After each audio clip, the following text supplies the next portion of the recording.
know. Where does it need to come from for you to? For me to chime in, it would be like this hole to this hole. Do they take blood from your butt? Sure. They do? No.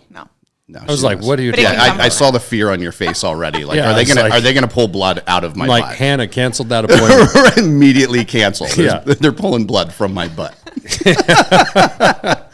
Not good. Yeah. So thanks for jumping in here and doing this. It's awesome having you guys out here. Yeah. So before we jump into this, you guys, you kind of wanted to say. Just a little something to, like legal wise or whatever to keep you guys out of trouble. Yeah, it's just we're general. We're going to try to obviously be professional here. You guys are professionals, but right. Sometimes you get into the moment of telling stories and whatnot, but and talking about certain health related issues. But just this this is our independent thoughts and not representative of any system that we've previously worked for, currently work for, or will work for in the future. Mm-hmm. Yeah. Same. Any medical opinions or advice or stories that we talked about are purely a reflection of my own opinion and not representation of any of my prior employers or current employers or future employers. Yeah, and if you actually want true medical advice, go listen to Joe Rogan. It's been fun having your kids around and watching your kid jump in and outwork half our 4-H club kids. So she's shoveling lots of shit, which is awesome. She's enjoying it. Yeah, she's loving it. She's a worker. Most 16-year-old girls don't just step into a club and get up at 5:15 in the morning for fun and go shovel shit every morning with a smile on their face, but she's pretty cool. Yeah, she texted us yesterday and said... Somebody did a good job raising her. Thank you. Her mother did. Yeah. I was thinking like aunts or uncles or somebody else. Somebody else. Yeah. I've taught her to have fun with shit for many years, so... I'm proud. I'm proud that all those lessons carried over. Yeah. Well, exactly. It is cool to see because it's 16. She'll be 17 on Sunday, and that's just a really vulnerable age. You know what I mean? Yeah. Where kids face a lot of judgment, and for a teenage girl to do something like that, I think that's pretty big because most of them fear the judgment of I've got shit on me. Yeah, and people are going to make fun of me. And not even the shovel and shit of just fear the judgment of like the other 4-H members and are they going to like me or what are they going to think or whatever. And she just like hopped right in, just like ducked to water, no big deal, didn't care what anybody thought. Yeah. And you can also pull that thing around up and down or whatever, so it can make yourself comfy if you need to adjust throughout the podcast. Lean back. No, you're good. So you guys are both doctors. Yep. I've never had doctors on my podcast. I'm pretty excited about this. Well, I mean, we can undo this before it even gets to be something. No, we plan on it. How much chaos and do you want to get into? All today? of it. Okay. Yeah, all the chaos. All right. So, and I have so many questions because I also wonder. We'll get maybe into this later, but like, the path to become a doctor back when you guys did it compared to now, and the cost of medical school and student loans and just insurance and liabilities, and there's just so much today. But stepping back, like, did you both want to be doctors when you were kids? How did that come along? Yeah, go ahead. My journey is completely different than what yours was, and how I ended up where we're at. I actually feel fortunate compared to some of the people who go to medical school now and really even aren't sure what specialty they want to do. I've known since I was a teenager that I wanted to do gastroenterology. I actually started shadowing a local gastroenterologist my junior year of high school, similar to what Sadie did this year with the vet. Yeah. I would go to the hospital with him. I'd go to clinic with him. I'd watch him do colonoscopies and upper endoscopies. I just was always drawn to the digestive system. Why? I think it's a big system. It's kind of easy to wrap your brain around and get a hold of. There's multiple organs involved with all of it. And it tell the truth. And it kind of allows you to have like a fifth grade sense of humor for the rest of your career. There it is. To talk about buttholes for the rest of your life. Exactly. And just to use like silly words. Right. When you're talking to your patients. I mean, I'm super outgoing and I'm down to earth, and I just was always drawn to that field. So I just had to stay driven to get there. Yeah. So you had your mind set. Mm-hmm. How much? So when you did it, when you go to, there's college and then there's medical school, right? What degree do you get in your first 4 years? First 4 years was a bachelor's degree. in combined pre-med and biology. Okay. And then 4 years of medical school. And then 3 years of internal medicine residency. And then another 3 years of gastroenterology. Okay, so hold on. 4 years plus undergrad. 4 years undergrad. 4 years undergrad, so that's 8. Yep, plus 3 years internal medicine. Okay, 11. Plus another 3 years to do gastroenterology. So 14 years to become like a legit practicing doctor on your own. For gastroenterology, for my specialty. Holy yes. moly. Is it still the same way today? Yes. Yeah. 14 years. So you're 18 and you come out 32 by the time you're like a doctor. That's crazy. Yeah. That's amazing. And it honestly probably... When do you start getting paid? Do you get paid a little bit like in those last few years? After med school. Okay. Yeah. So when you start residency, you sign a residency contract. Yeah. Basically you're working minimum wage. Right. During our time, we were doing, upwards of 100 hours a week. We didn't have work hour restrictions at that time. Right. Yeah. And I want to get into that because you were mentioning that last night after we talked about yours. But so that last 7 years, you're getting paid something. Yes. At least. Yeah. Okay. And what about your path to becoming a doctor? My path, I think everybody when they're like 5, 6 years old, right? It's like, oh, I want to be an astronaut. I want to be a doctor. So, there was that thought young, but I feel like from my background, my family, people didn't really go to college. It was military or you were just going to work. You were pretty much blue collar. Yeah. Were you pretty much blue collar family growing up? Lower middle class, low middle class type situation. My parents worked really hard, came from, dual parent home. But, I was really hell bent going into the military. That's what I wanted to do. A lot of my family did that. And, it just so happened that I was good at playing football and, was being recruited by a lot of schools. So, my dad took the call from the recruiter and was like, not happening. My dad was a Vietnam vet. He told me like when he returned home, it was, during that era, you didn't have the patriotism that you have now. And, when they returned home, it was the stories he told me was like really bad. So he sat me down. He's like, look, your country's never going to love you. You're going to go away, fight a war overseas, and you're going to return, and you're not going to be, accepted. Right. So he had trouble finding work after he got out of the military. Really? Yeah. So, he sat me down and he's like, look, you have an opportunity to go play a game. You have an opportunity to go play football in college and, get an education for, So it's, I accepted that. What position were you playing? I was playing linebacker. Okay. Yeah. So, I chose to go to the school that my older brother was going to. It gave us an opportunity to play together and an opportunity. And going into college and going into football, what was your initial thought of like what you would study? Because a lot of kids just go to play football and then that was my, honestly, that was my, like, I'm just going to play football and I'll figure it out later. Right. Like if I have to, I'll play for 4 years and then go in the military if I still want to. Sure. Right. So second year playing, I had a pretty significant injury, ended up with a brain bleed, and it's like, it's done. You can't play football anymore. Oh, wow. So, I think every athlete that faces that, you put so much into the sport, inevitably it's like, okay, you go through a stage of depression, really just being down and out. And there was a spine surgeon from my hometown that kind of recognized what I was going through, right? And he was a team physician of my high school team. So I'd go back and watch my younger brother play, and he's just like, hey, when you're home, you're on call with me, come with me. And you couldn't do this nowadays. Like there's so much red tape and restriction, having people that aren't in med school, aren't in training, being able to go in and like shadow or assist. Yeah.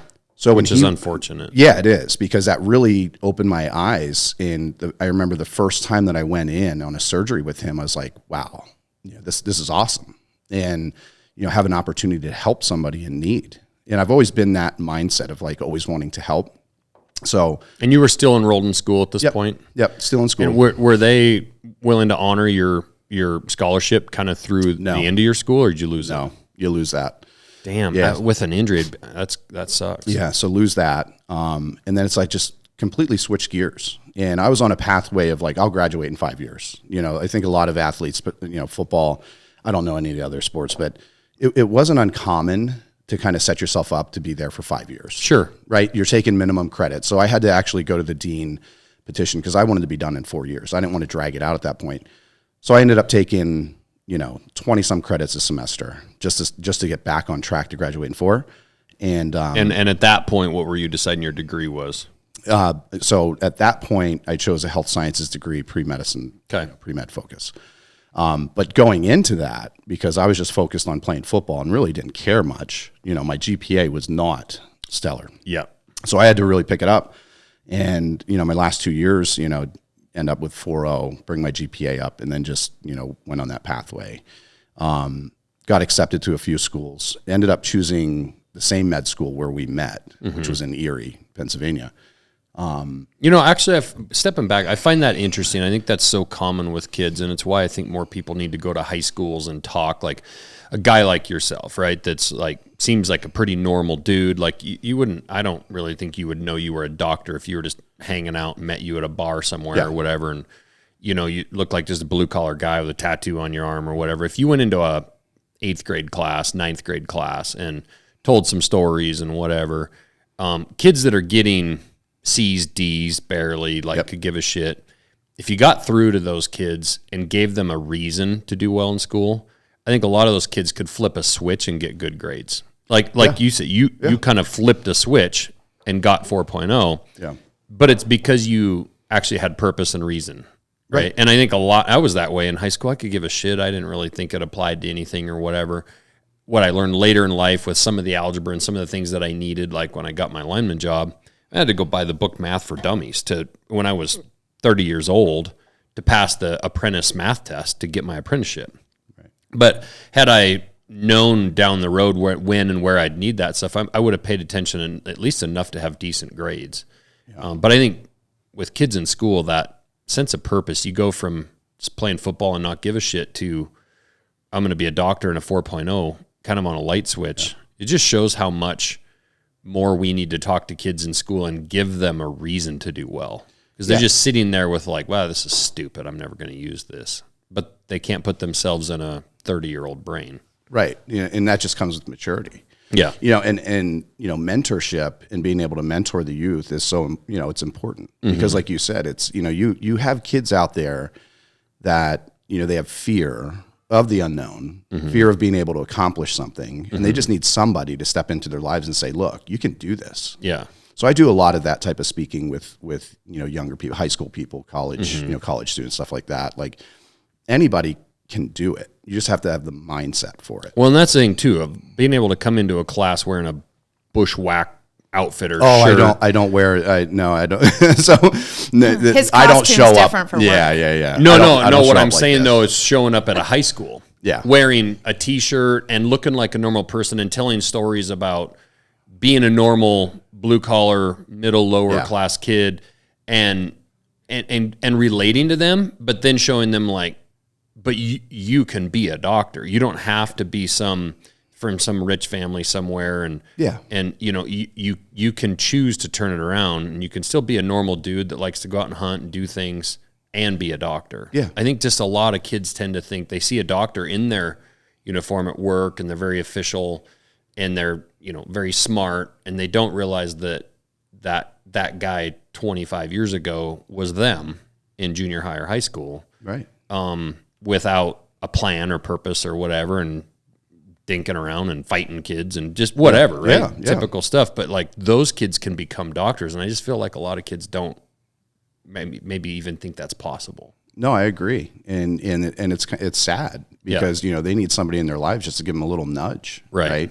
So I try to fulfill that role, and I have a lot of I get a lot of students that shadow or rotate with me, right? Yeah. So because of my position and what I do, I recognize a lot of them want to rotate with me just to get a letter of recommendation, that type of thing, right? And that connection. It's similar in the knife world, right? You probably have a lot of people reaching out. You have these makers that are trying to learn, and they need a mentor, or they just need exposure type stuff. Sure. So I get a lot of that. But so you went to medical school, and that's where you guys ended up meeting. Yep. Yes. What? How far into medical school did you guys meet? Third year? Going into our third year, I believe. Rotations, Yeah. Were you guys just in class together, or how did that go down? I think I tell the real story of how it went down. Well, typically Heather disagrees, but typically the class was So Heather begged you to go on a date with her. just stalked. I mean, Yeah, just not true. obviously. yeah. typically the class had been divided by alphabetical order. So my last name was never sitting by his last name. But my family's from Ohio, so oftentimes I would go home on the weekends, help my grandparents with their property, help take them to their doctor's appointments, that sort of thing. And I actually had been home for the truck pulls.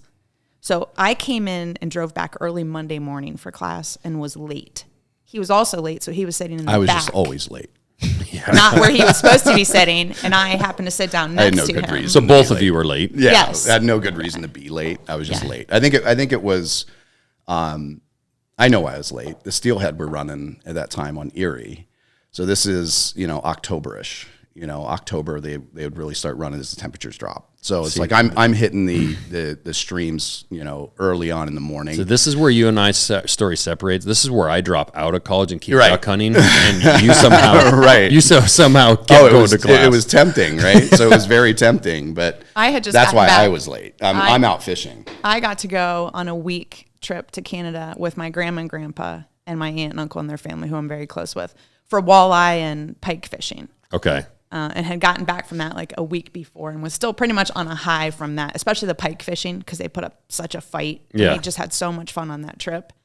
Yeah. And then he was just kind of like, Yeah, I mean, what are you we up to? both show up late, and when you show up late, it's like it's a big auditorium, and you're there for 8 hours a day, right? And there's attendance, so they check your attendance daily. And I got to know the audio video guy that did the attendance, and I found out that he liked to fish too.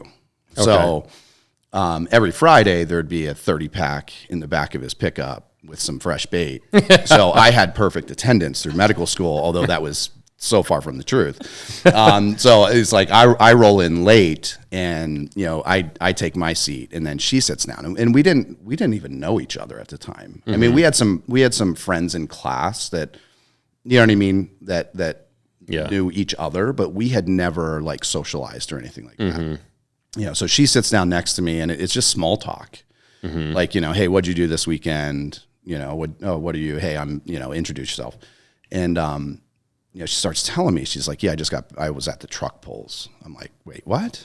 What are you talking? You truck pulls? Like, here's this like hot blonde. Yeah. That's like going to truck pulls. I'm like, all right, say more. Like, what's up? What's your deal? and I went full pull. Right. So I'm like, all right, she knows what she's talking about here. Talking about full pulls, and she's throwing out brands of trucks and stuff like this. And I'm like, okay, yeah. And then she starts talking about coming back from fishing in Canada, and I'm like, oh, you fish too? Oh, wow. Okay, Yeah. all right. Yeah. And she's I tell her These I was days just you'd out have fishing. to be like, this is a dude. Yeah. Yeah. This is just a hot dude. Yeah, like Back then do you have a wiener? Right? Like, Did you shave your beard today? what's going on? Like something's not right here. Yeah.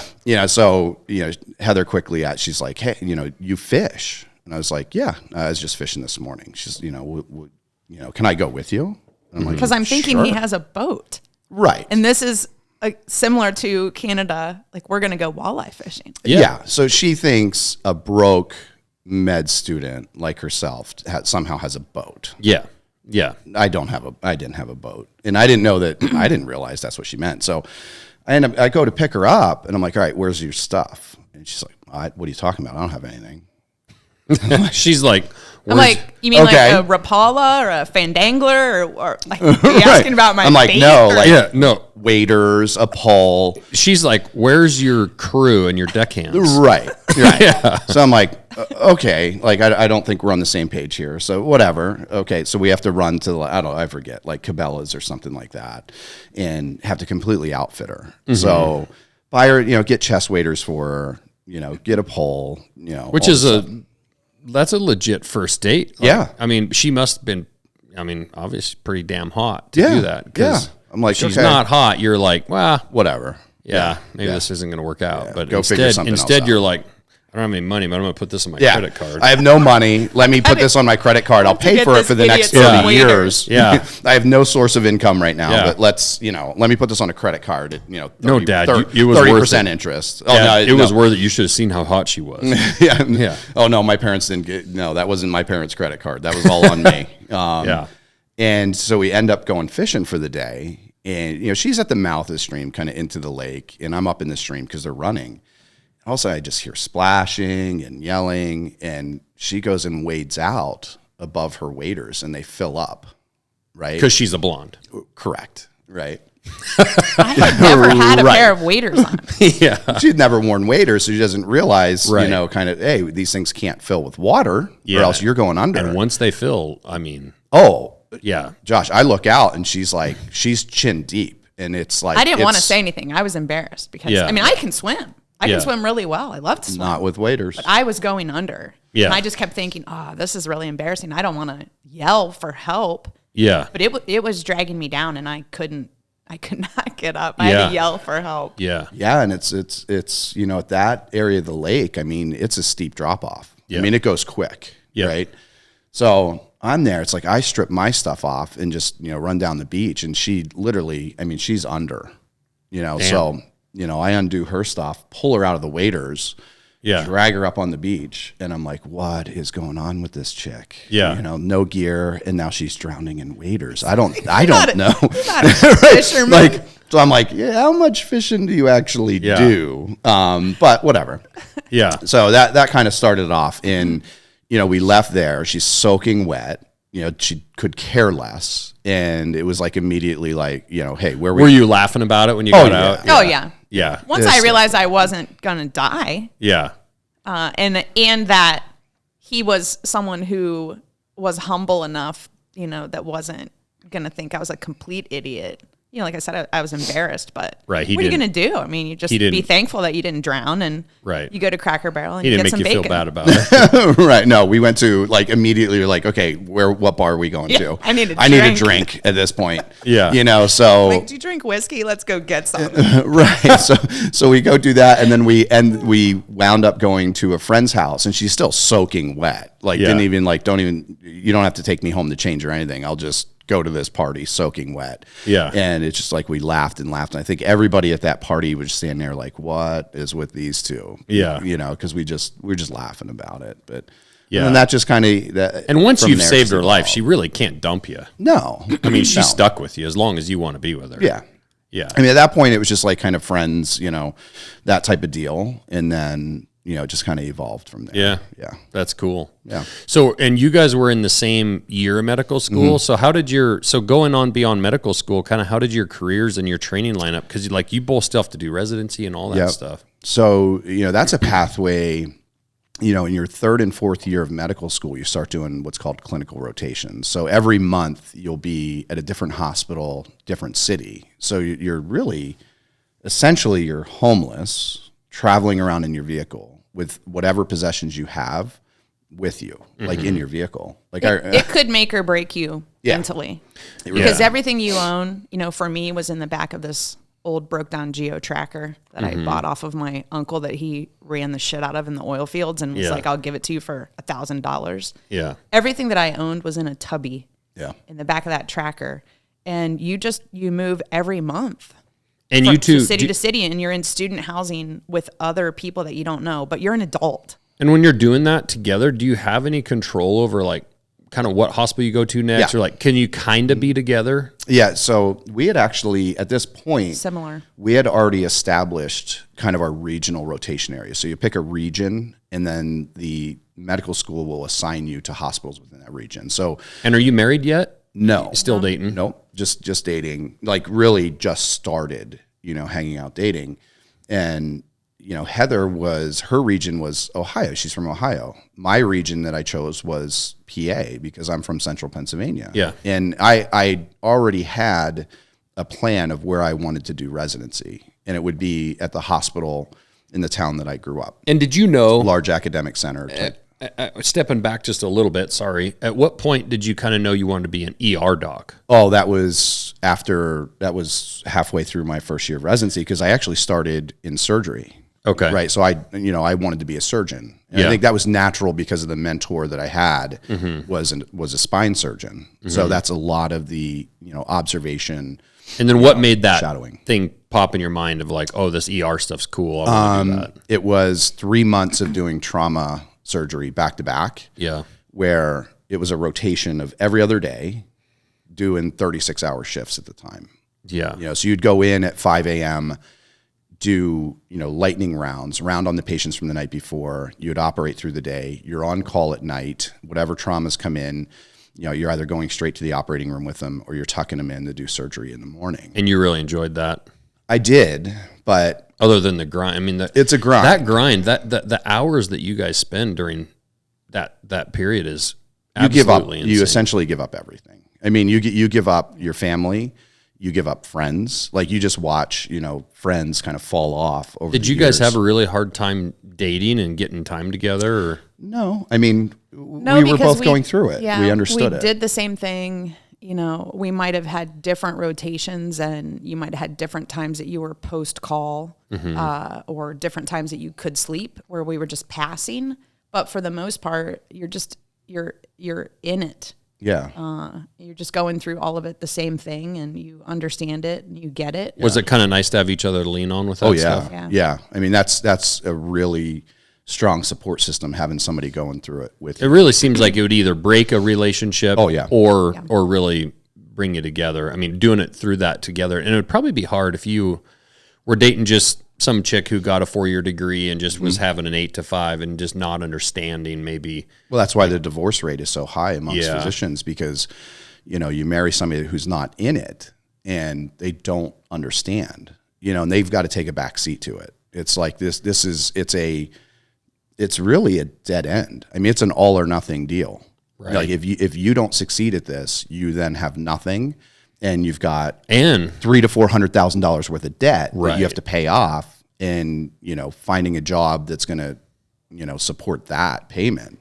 Yeah, well, if you don't advance and you don't finish this, you're sunk. Once we were married, we had Elena when I was in my second year of residency, and they wanted me to come back in 4 weeks after I delivered her. Yeah. And I thought, I can't hand this 4-week-old baby over to anyone else.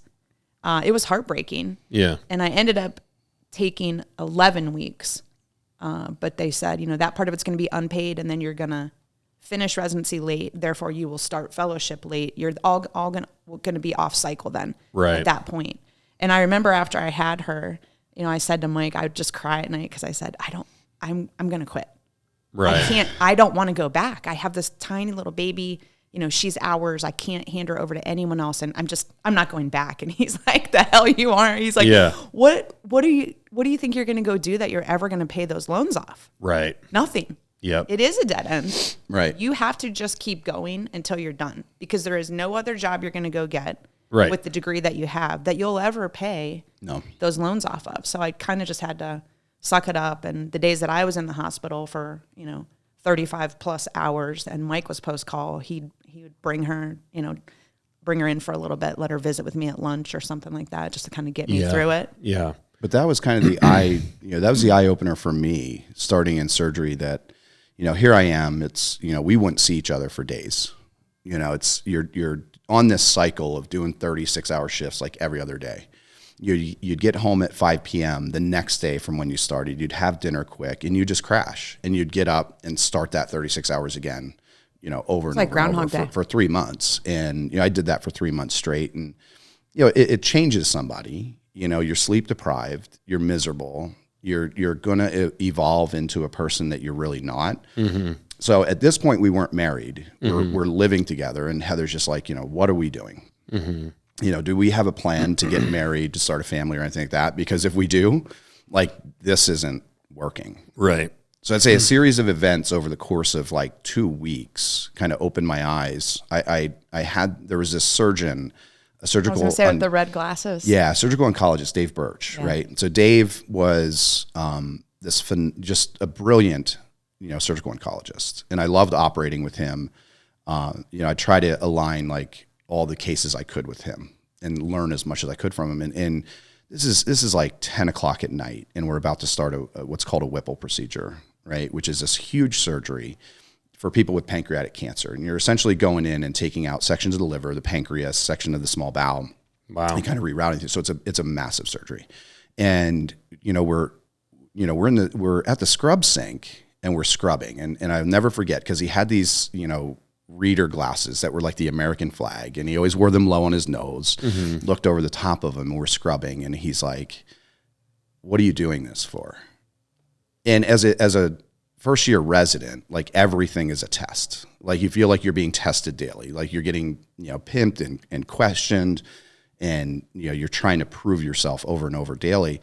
So I'm thinking, like, this is just another test, like, to help people, and I want to make a difference, and, all that cliche type stuff. And I just remember him staring into the room. He goes, and I start telling him, all that cliche stuff. And he stops. He goes, "No." He's like, "What the fuck are you doing?" Yeah.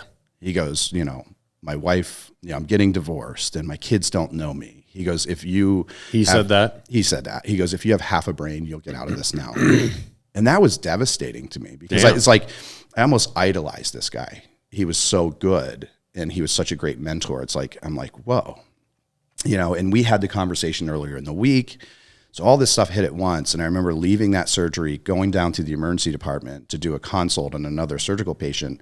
And the chairman of emergency medicine was there, and he just knew, like, something was off with me, because it's like, I'm just sitting there, cranking out the consult, silent, not really talking to anybody. He comes over, he's like, "What's going on? What's up? What's going on with you? You're just not yourself." I said, I just, like, Dave just devastated me with this. And Skins is like, "Well, let me do you a favor." He says, "Get out of this." He goes, "We'll match you into our program for next year. We'll rank you number 1. He goes, "So you can just completely switch careers and specialties." Because that's a whole process too. Like, coming out of medical school and have to go into the match. So what program were you in at the time? Surgery. Yeah. And this was when you were moving towards emergency. Yep. Okay. So that night is when I made the decision to abandon surgery and go into emergency medicine. After those series of events that happen, and it's just kind of, everything happens for a reason in life. I'm a firm believer of that. Right. Like, you don't understand why it's happening in the moment, but then you look back and say, "Oh, okay. Yep. That's why." Yeah. But Mike was built for emergency medicine. How's that? Because, and I don't just say this because he's my husband and, I'm infatuated with him. He remains calm no matter what's coming through those doors. So whether you bring your baby in and your baby's not breathing and it's blue, or you bring your dad in and he's having a heart attack, or you're a drug addict and you're withdrawing and you're just drug seeking, or you're just a nut job, or a bus just wrecked, full of 20 kids. It doesn't matter what comes through the door. This guy's just solid, on his game, at the top of his game. Yeah. I am someone that can't thrive with that level of chaos and not knowing what's coming through the door. Right. My job is controlled. I know what's going to happen. I know what patients are going to be on my clinic schedule. I like the puzzle solving of thinking through what someone has, but with my own time to think it through. Right. And I could not be as successful as a physician if I had to do his specialty. There are people that are built for that, and there are people that aren't. And he's just on his game. He's that guy that you want if it's you or your loved one coming through the door. And I look back at all these decades and decades now of everyone that he has saved or helped. God put him there for a reason. Right. I don't think we could see it right at that time, but certainly looking back now. Well, that guy standing there talking to you, saying he'd keep you number 1 or whatever, and doing that, he probably was seeing those signs as well. Like, he knew. Like, yeah, I'd hope so. But that whole match process, going back a little bit, when you're in medical school and you're doing those clinical rotations, it's job interviews month after month after month. Yeah. Because coming out of medical school, you enter what's called a match process. So you'll rank a hospital. The hospital will rank you. They put that into essentially a computer program that will align, resident applicants, residency applicants to match to whatever hospital wanted them. Is it still that way today? Yeah. So there's still a match day. And we went through it as a couples match, which really elevates the stress of it because you can be split up. Yeah. You don't want her dragging you down. No, she well, that's the other awkward thing about couples matching because it's, it's kind of like we want him and not her, right. and not him. Exactly. So which one of you is elevating the other? And you kind of get a little bit of that imposter syndrome of like, this is American Idol and you're going to Hollywood and you're going back to Birmingham, Alabama. Right. So it's like, okay, which one of us is elevating the other? And I always say, like, she always elevated me. Yeah. Obviously. Yeah. Like she was exceptional at what she did. Yeah. The programs loved her. So I'm like, okay, like if she elevates me, that's great. Mm-hmm. But I had to be strategic because I knew that I wanted to do gastroenterology, and ideally I wanted to go to a program that also had that fellowship because not all internal medicine residency programs are at a hospital that have that fellowship. Mm-hmm. So you're really kind of playing a chess game with where you're even going to apply with the hopes that you get in, you get to show them your work ethic, you get to show them what you know, and that they're impressed with you to then go on and keep you for their GI fellowship. So I had to be even more strategic, I think, with that. And that limited where we could line up that whole process. I mean, you were solid in your program. Then I've got to re-enter the match as a single candidate. Sure. So put a lot of faith and hope into, the chairman of emergency medicine and that he's, telling me the truth. Like, we're going to rank you number one because really the threat was there. You can be split up. Mm-hmm. Like if I re-enter the match and say, okay, like she's in Pennsylvania, and then I enter a match and okay, I'm out in California now. Now we're split up. Yeah, shit. Right. Yeah. And we're living together at the time. And we just had this discussion about, marriage and all these other things. So, they obviously matched, they matched me as their number one. I ended up in that program, and going into our second year, that's when we got married.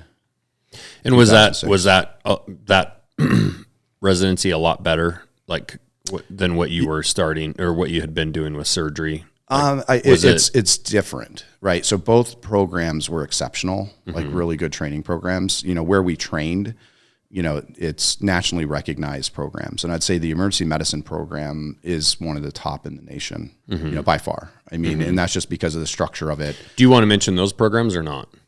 So we trained at Geisinger Health System, which is a nationally recognized system. Honestly, I mean it's a big system in Pennsylvania, and like I said, emergency medicine. They started their program in the 70s, so it's one of the first emergency medicine programs that they started, and they incorporated early into their training. Part of your training is flight, right? So, you're the flight physician. On the helicopter. So as you're getting called out, you're in the middle of working in the emergency department, seeing patients, you get an overhead call, flight physician, to the hangar, and you have to drop everything, go to the hangar, hop on a helicopter and, go to scenes and, work. What was that like? Did you enjoy that? I did. I really enjoyed that. Until we had Elena, until we had our daughter. And I think that changes a lot of emergency medicine physicians that once you start having kids, you now have a connection and a realization of like the bad that exists. Yeah. Right. So like I give all the credit in the world to our first responders. Right. And I always, I'm classified as a first responder, but I don't accept that. Right. I really don't accept that I'm a first responder just because I'm an ER doc. I see first responders as, the firemen, the police, the EMTs, EMS, medics. I mean, they're the ones that are showing up on these scenes, and some of these scenes, I mean, it can be pretty horrific. Right. I mean, when you're landing a helicopter in the middle of, an interstate pileup, and there's, 40, 50, 60 cars. Yeah. I mean, you're working a mass casualty incident. Yeah. Kids are pinned or parents and to go into that detail. I mean, you unfortunately, you see a lot of horrific things. Yeah. Anything and everything. And I've said that often, like I'm not cut out for that. Like I'm fine with, animals, blood, guts, whatever. Yeah. But, and I do think probably it's that connection with having 4 kids, you know. I'm not the guy. I couldn't do your job either. And not necessarily from the surgery, blood and gut side, but the difficult part that you deal with, right, with kids and kids are by far the hardest, and it's sad. We essentially just have to bury that, right? Yeah. You just have to bury it, because you have to move on. Right. Like you can't come back from a scene call and have that, weighing on you and still provide the same level of care to the next patient that they deserve. And you can go from literally coming off a scene and having, a kid that was burned alive in a vehicle or, even decapitated. Right. And you have to come back and still be on your game and give the same effort. Right. And same respect and empathy towards the next patient that you have to take care of, irregardless of what it is. And you probably have it in a similar, but different way from the standpoint. I would imagine you find cancer and stuff in people and you have to break that news, whether it's a kid or a parent or loved one. Yeah, that also, it's a different kind of thing than what Mike's talking about, but it's also very similar. It's much different than his as far as how acutely it happens and how much time you have to move on from the process. But unfortunately, it's probably, I'd say at least 2 to 3 times a month I have to sit down with a patient and their spouse or if they've brought their kids to the visit, and go over results of what we found. And, I know what questions are coming at me, which is always the first one of, well, how long do I have? Right. What does this mean? And am I gonna live? Yeah. Through this? I'll say that Heather even has it more difficult than me in a sense, because her patients are established, so she has a connection to them. She knows these people, right. So she's formed. Yeah, you might have seen this person over years, for different issues or whatever. She's formed a relationship, and she's so good at what she does. She has patients that will bring her canned goods and baked goods just because they value her and they're, you're this great physician. So she's formed that relationship with them. And then now you've got to sit down with somebody that you've followed for years and you have a connection and say, I'm sorry, but you have advanced cancer, kind of get your affairs in order, and that's no easy task to do either. How, with diagnoses like that, where, even in cases where, like, hey, we've heard of people where they get a terminal diagnosis, but then maybe they beat it, or maybe they live decades compared to the weeks or months that they were maybe originally told. How do you walk that line between telling somebody that, this is it, but then also still providing them some hope, but not false hope? Walking that line of honesty and hope and also it not really wanting to. It comes down to what type of cancer you're talking about. I've done this for so long. It's my job to know, if we find an early stage colon cancer versus if we find an advanced pancreatic cancer. And I always tell people I don't have a crystal ball. When it's your time based on God's timeline, right? But an advanced pancreatic cancer that's unresectable, that's already invaded into, other blood vessels around it or other organs around it, or has spread, and metastasized. I really do my best. I always try to treat my patients how I would want my family members treated. So I shoot them straight. I will tell those patients, I don't have a crystal ball, but above all, what I can tell you today, I unfortunately had to do this probably a month before we left to come down here with a husband and wife. I said, the best piece of advice I can give you today is make a bucket list of everything that the two of you wanted to do together. And when you leave here today, go do it. Because the way that you feel today, as good as you feel today, this guy was golfing the day before, he's still mowing his yard. I said, as good as you feel today is as good as you are going to feel, regardless of whether you're able to have surgery, get chemo, what have you. So go make a bucket list, do every freaking thing on it. Right. What's that feeling when you see those scans and you have to go give that news? Like, is it just it's got to be I don't know how that would ever get easier, even though it's your job and you've done it a lot. Like, it gets harder. Yeah, it never gets easier. It's probably going to sound bizarre, but so I was really close with my grandma and grandpa. My grandpa built homes for a living. He could build anything.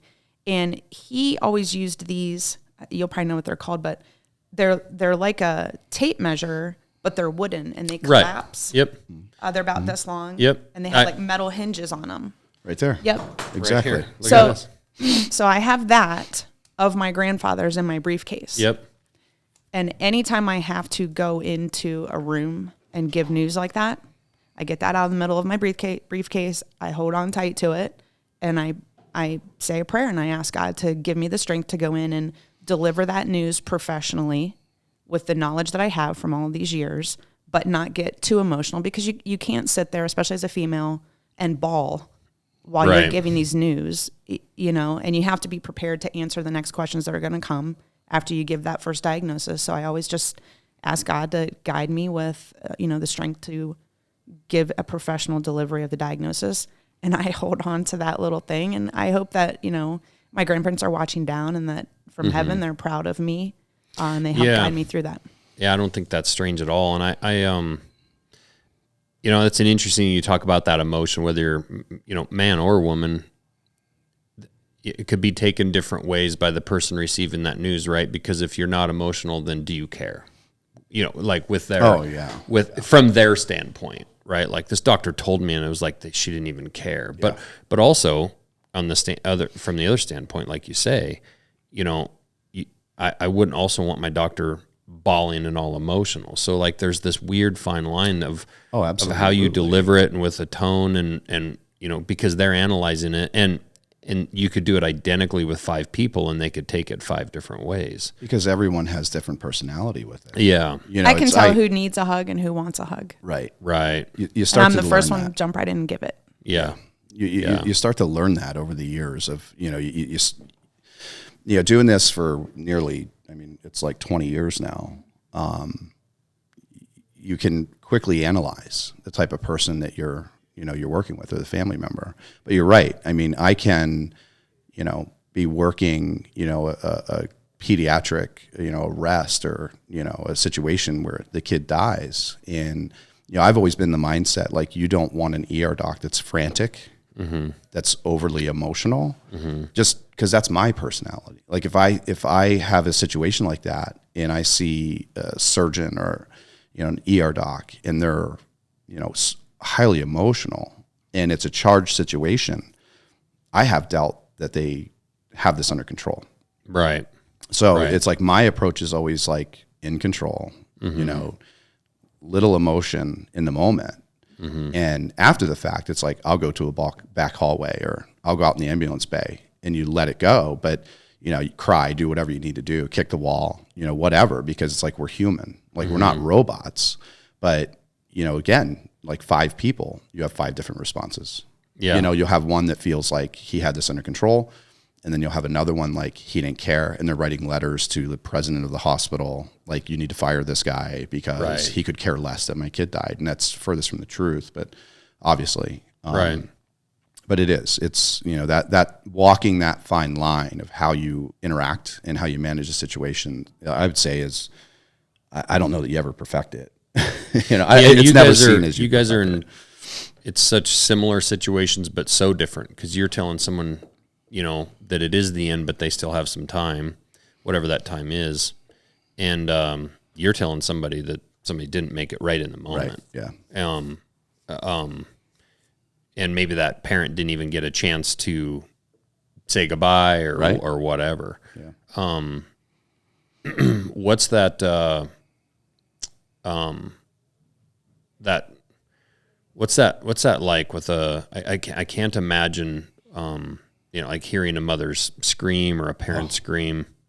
The worst sound, honestly, the worst sound in the world is that of a screaming mother. And that's something that literally will wake me up at night. You hear that, like, I'll hear that in my sleep and wake up, and you hear that, just a screeching of a mother, crying for help. And that's something that you never forget. There's a lot of things that sights and sounds and smells and all this stuff. And that by far is the worst. Do you guys ever seek help afterwards? Like, I mean, you have each other, which is very unique compared to, again, if you know, he was a roofer or, you know, you worked at JCPenney, you know, it'd be hard to probably lean on each other. But do you guys also have someone through the hospital, or do you ever have a... They have programs. Yeah, they have programs. I've not. I mean, I obviously, like, people have encouraged it. I mean, you can only go so many years seeing bad things, and it never really affected me. It affected me, but it was never.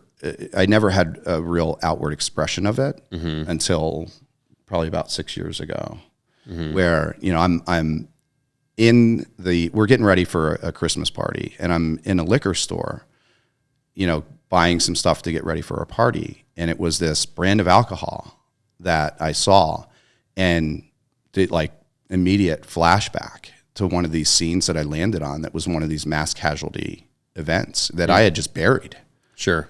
You know, I'd buried it, tried to forget it, but standing in that liquor store, it's like all of a sudden it was just like watching a movie in my mind, and, you know, just going through this, and I was standing there and I could smell the smell of diesel, alcohol all over the highway, blood, you know. It was a truck full of that liquor. Full of that alcohol that had caused the accident, right? And I mean, dozens and dozens of vehicles. And it was one of these events that I landed on, and I think I was the first physician there. I mean, there were, you know, 6 helicopters that responded to it, and I was the first to land and got out and just going down the highway of, you know, dead, survivable, you know, minor. Let me work this one, load it up on a helicopter and get him back. You know, when I got back to the hospital in the trauma bay, it's like my flight suit is soaked up to my chest with whiskey, right, blood, diesel, you know. And I remember being back in that trauma bay, and somebody's like, "Man, was this person drinking? You know, is that why they wrecked?" And I'm like, "No, that's me, because I'm covered in whiskey." Right. And that's something that I had forgot for years. You know, just internalizing it and bearing it. And you know, when I'm standing at that liquor store, and this is like, I was frozen. A lady actually came up to me. She's like, "Sir, are you okay?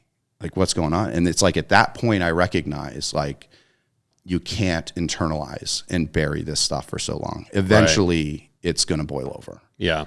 You know, back to your question about, you know, do you seek help? And maybe this is just me. I mean, hospitals have programs for it. I'm just of the mindset, you know, who wants, it's a slippery slope, right?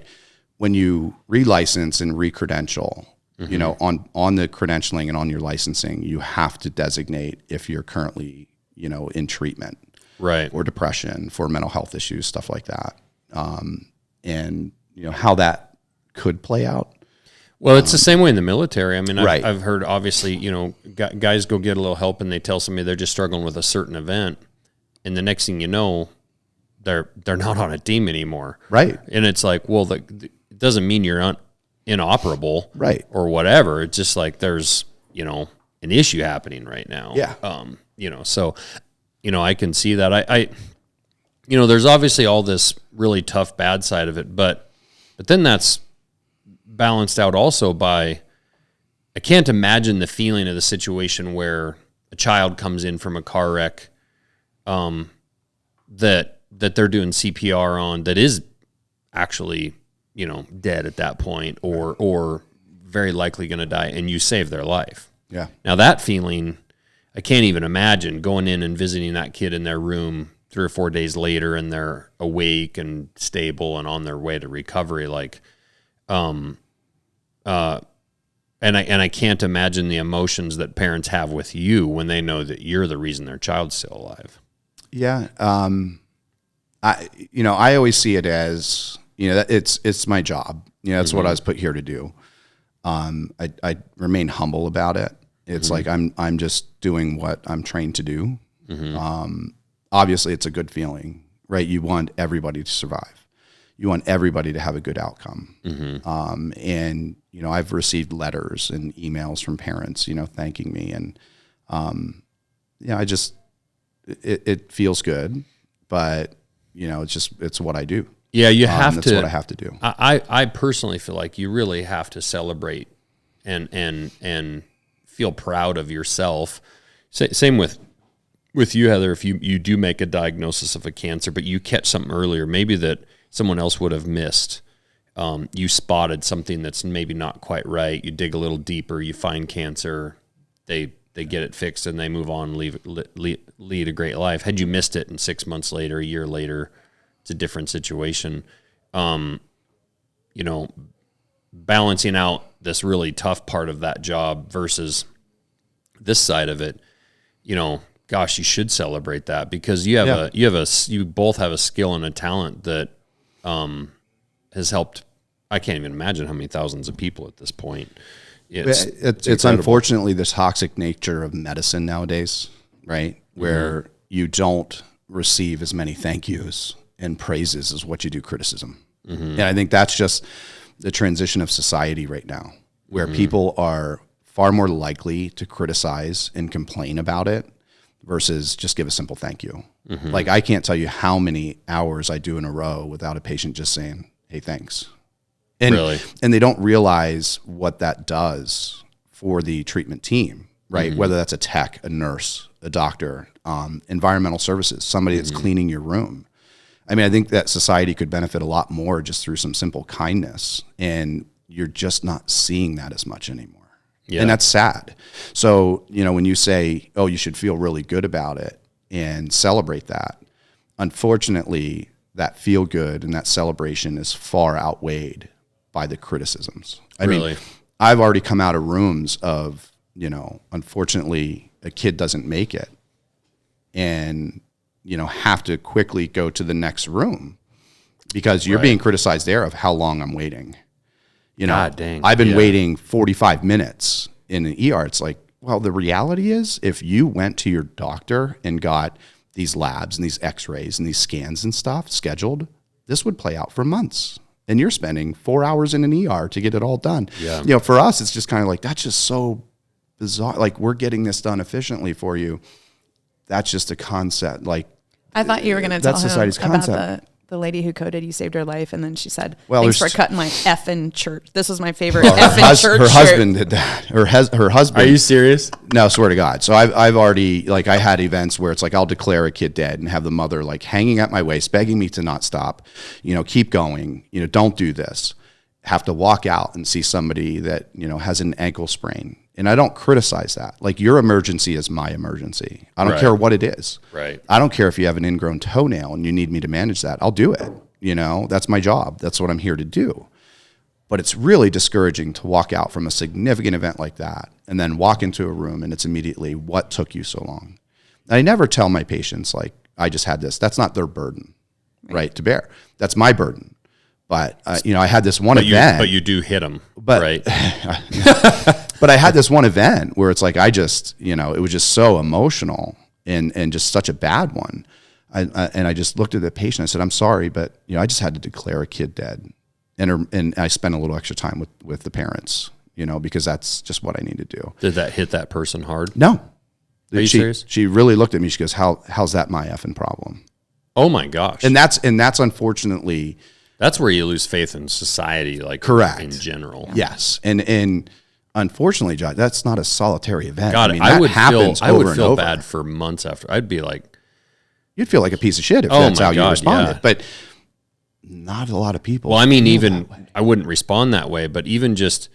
It would slap you into reality so hard. I would feel bad. I probably would never complain about a late doctor's appointment ever again. You think it would, though. Yeah. But that's the toxic nature of medicine now. That as medicine has become a consumer-driven industry, and it's big business, we now have patients that, get surveys and they judge how we did. I mean, how can you possibly know, what's right and wrong unless you've trained and educated in all of this of whether or not it was right?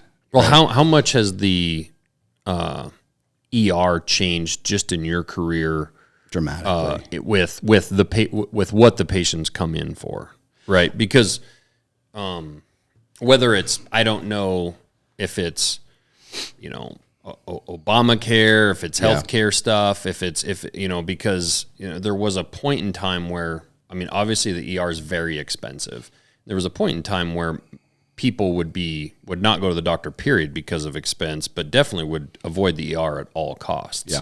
Where it feels like now it's just easy to go to the ER because you're just going to get somebody right away, but it's not an actual emergency. Right. How has that changed your guys' jobs? It's not changed the job, right? We recognize, like, we're there 24/7, and no matter what you need, we'll take care of it. But over the last 20 years, I mean, you're right. You've seen, like, okay, you're dealing mainly in emergencies every day to now it's more a convenience. Right. And that's tough. Like, and with the amount of homeless people coming in, I mean, that's tough internally, and to remain, empathetic, to people that, they're in an emergency department for a very minor issue, but we recognize it's their emergency, so we're still going to take care of you and treat you with respect. But, internally it's kind of like, okay, like, there's other avenues to get the care here. It'd be very frustrating though if you had a busy day with actual emergencies, and you're trying to cover everybody and do everything, and then you're also being flooded with these non-emergencies in between. That's where it'd be frustrating. And that's the really hard part of motivating teams, right, in emergency departments, and having particularly the younger generation recognize, like, you get into emergency medicine, like, you're not treating, heart attacks and trauma patients, one after another. Right. You're going to treat those through your shift, but the bulk of what you're going to take care of are people that are going to go home.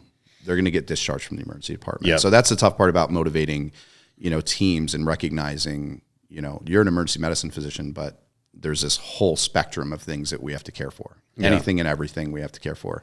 So I'm fortunate enough that by the time a patient makes it to see me, they really have a digestive disorder. Yeah, I mean, of some sort. They have to truly be referred to you. I mean, if I have a stomach ache, I can't really call and make an appointment with you. You could, depending on what type of insurance you have. I have some patients that are self-referral, but typically by the time patients get on my schedule, they truly need me. They need my expertise. They need me to help figure out what's going on.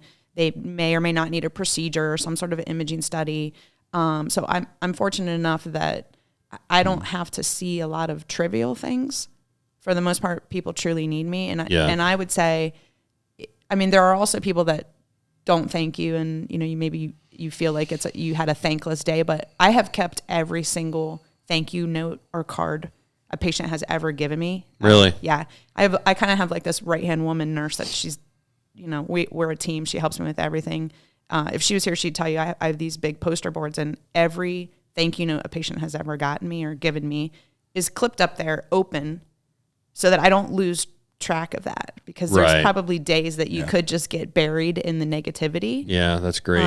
But I always try to hold on to that, because you definitely have to look for the positivity. You have to daily. You have to, right? Or you're just going to get into this deep dark hole of negativity, and like you said, lose faith in society, right? Which is a constant internal battle. Like when you have a bad day, a thankless day, that you just want to lose faith. But then you have that one situation, that one encounter, that patient that just really strikes you, and it's just, so thankful that it re-energizes you. Sure. Right? You're like, okay, yeah, this is why I'm doing it. 100%. And forget all the negativity. And, you're challenged with the same thing in your world too. Well, right? A little bit, but I mean, no, in terms of negativity, I mean, you guys are building, a huge brand, and you still have the people out there that are really, shitting on it for unknown reasons. Probably jealousy mainly. Probably mostly. But you got to put that stuff aside and remain focused on what your goal is, right? And what you're here to achieve. And it's the same thing in our world. Yeah. You have to put the negativity aside and just move on from it. What's different is like the hate or negativity or whatever we get is generally all keyboard warrior stuff, where you guys are dealing with people face to face. Like, right. It is not all the time, because the keyboard warrior stuff is where you really, after they go home and then they're sending in their email or whatever. They won't confront it in the moment, because in the moment we can really deal with it, right? And set some things straight and explain things. It's when they get home that and social media is just a detriment to society. Like social media is just, I mean, it has positives, but for the most part, it's given society a platform, in which a lot of people shouldn't have that platform. I have had to say to people, stop their yelling emotions. at me through the portal in all capital letters with 5 exclamation points. Yeah. Right? Like, I'm putting 150% into your care. I'm not going to sit here and take it. You yelling at me in capital letters. What I through the screen. What I can't imagine is the people that are yelling at you, Heather, about whatever that complaining that you're not fixing whatever they got going on, but they're also 370 pounds, right? And they're taking no care, and they're just baffled as to how they don't feel amazing. And that's on, I mean, and probably in almost every doctor, it's like, why do my joints hurt, or why does this hurt or that hurt, or what's going on? Why can't you fix it? And it's like, because you're a fat ass.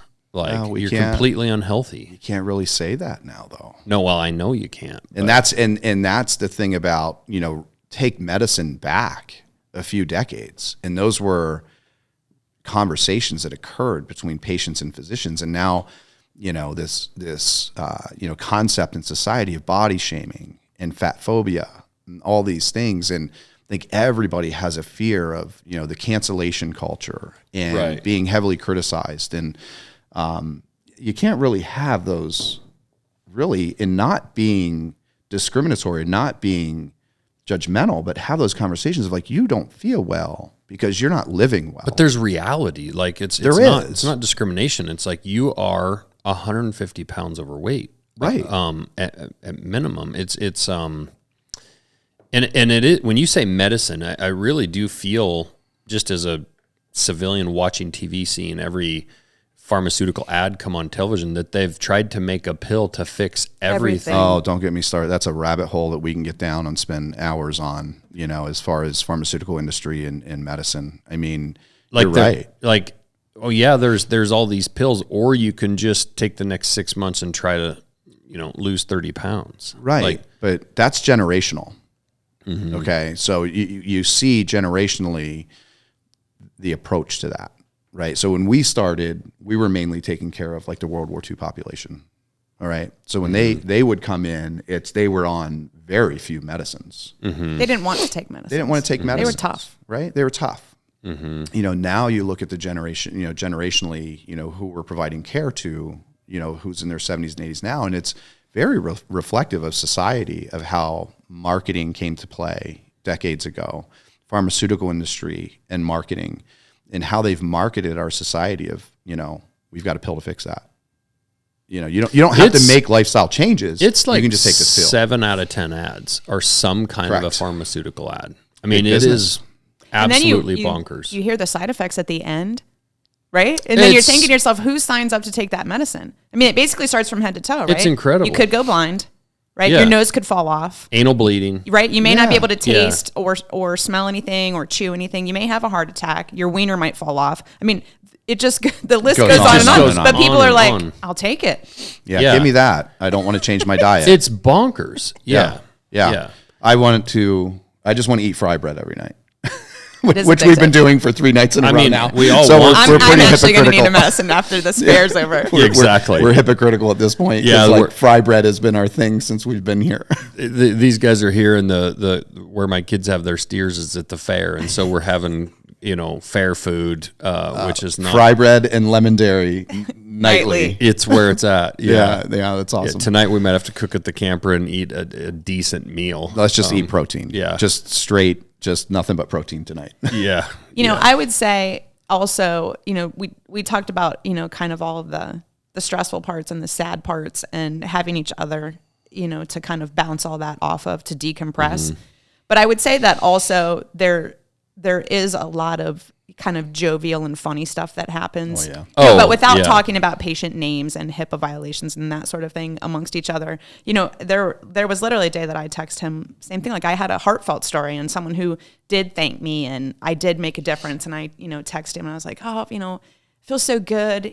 I caught this colon cancer early and, I got to see her again today and she's doing great. She recovered. She's in remission, blah, blah, blah. And he's like, really? He's like, because I just had a patient set a shit trap for me. I'm like, what? What's a shit trap? It's a real Tell deal. Josh about the shit traps. It's a real deal. It's a classic. So, you get, agitated patients for whatever reason they want to do this, but, you'll on the other side of the door or the curtain, they'll take a dump on the floor and then ring their bell and wait for you to come in and step on it. Are you serious? Oh, I'm dead. Yeah. Yeah. Like that's not made up. I mean, that's happened. And then do they just laugh? Yeah, like I am. Yeah. Right. Like Heather is right now. Like they'll laugh hysterically. And it's just kind of like, okay, I guess that's part of my job now. Because I can that visualize them waiting for him to come in. Yeah. Like, oh, yeah. Right. So it's Got like him. I not only have to manage anything and everything coming through, but a fecal minefield of, potential, so it's like you're walking through doors like, okay, I would be very careful about that, knowing that that's the guy that's going to be potentially putting, needles in my body or doing whatever to me. I'd be the kind of doctor that's like, all right, so we're playing that game. no, yeah. But you can't One do time that. you saw him on the camera, though, and you were able to avoid it, right? Yeah. Really? Yeah. Yeah, I mean, I have caught, And these are not rational. I have caught buddies that the same kind of person, they put in the back of their car to, take wherever or whatever, and they shit in the back of their car and smear it all over their car. Yeah. Yeah. It's, a buddy of mine said, he's like, you always call the junior cop and tell him, hey, come down here and get so-and-so because that's what's going to happen. That person's going to shit or piss in the back of the car. And right. Yeah. it's just, I mean, it's, No, we do. it's not just in medicine. I mean, how many times do you have people come in, maybe get referred to you, stomach aches, blah, blah, blah, blah, blah. And then, you find Legos in their ass or. That's usually when. Yeah. So the initial presentation usually goes to him in the ER. And you're right. They're never honest that they put something in their butt. I mean, it's typically it's more shocking when somebody's like, I just did this. Okay. They come in and they're like, I think I screwed up. I put Tonka truck in my butthole. Yeah. So I think that's more of a shock, in a weird way. That somebody just walks in like, hey, I put something up my butt. And it's not coming out. But it's really much more helpful as far as just figuring it out and getting 95% of the time. Yeah, let's cut to the chase here. Yeah. 95% of the time, it's like, it's a mystery. I've got back pain. I've got belly stomach pain. You end up getting imaging and you're like, okay. What's like the most surprising thing you've seen? Like the images pop up. This wasn't even images. The pool noodle, the swimming. Those styrofoam swimming pool noodles that float. Yeah. Put one of those, but with a glass Coke bottle stuffed into the hole of it at the top, duct taped in there. Oh my God. Yeah. Nobody get any ideas here because we don't need any more of this in society. But, anything that we say out so there, you're listening, don't put anything in your butt. Yeah. Yeah. Just don't. So you pull up the image and there's a Coke bottle with a pool noodle in there. Oh, you don't even need an image. I mean, this thing is just it's just hanging out. Hanging out. Yeah.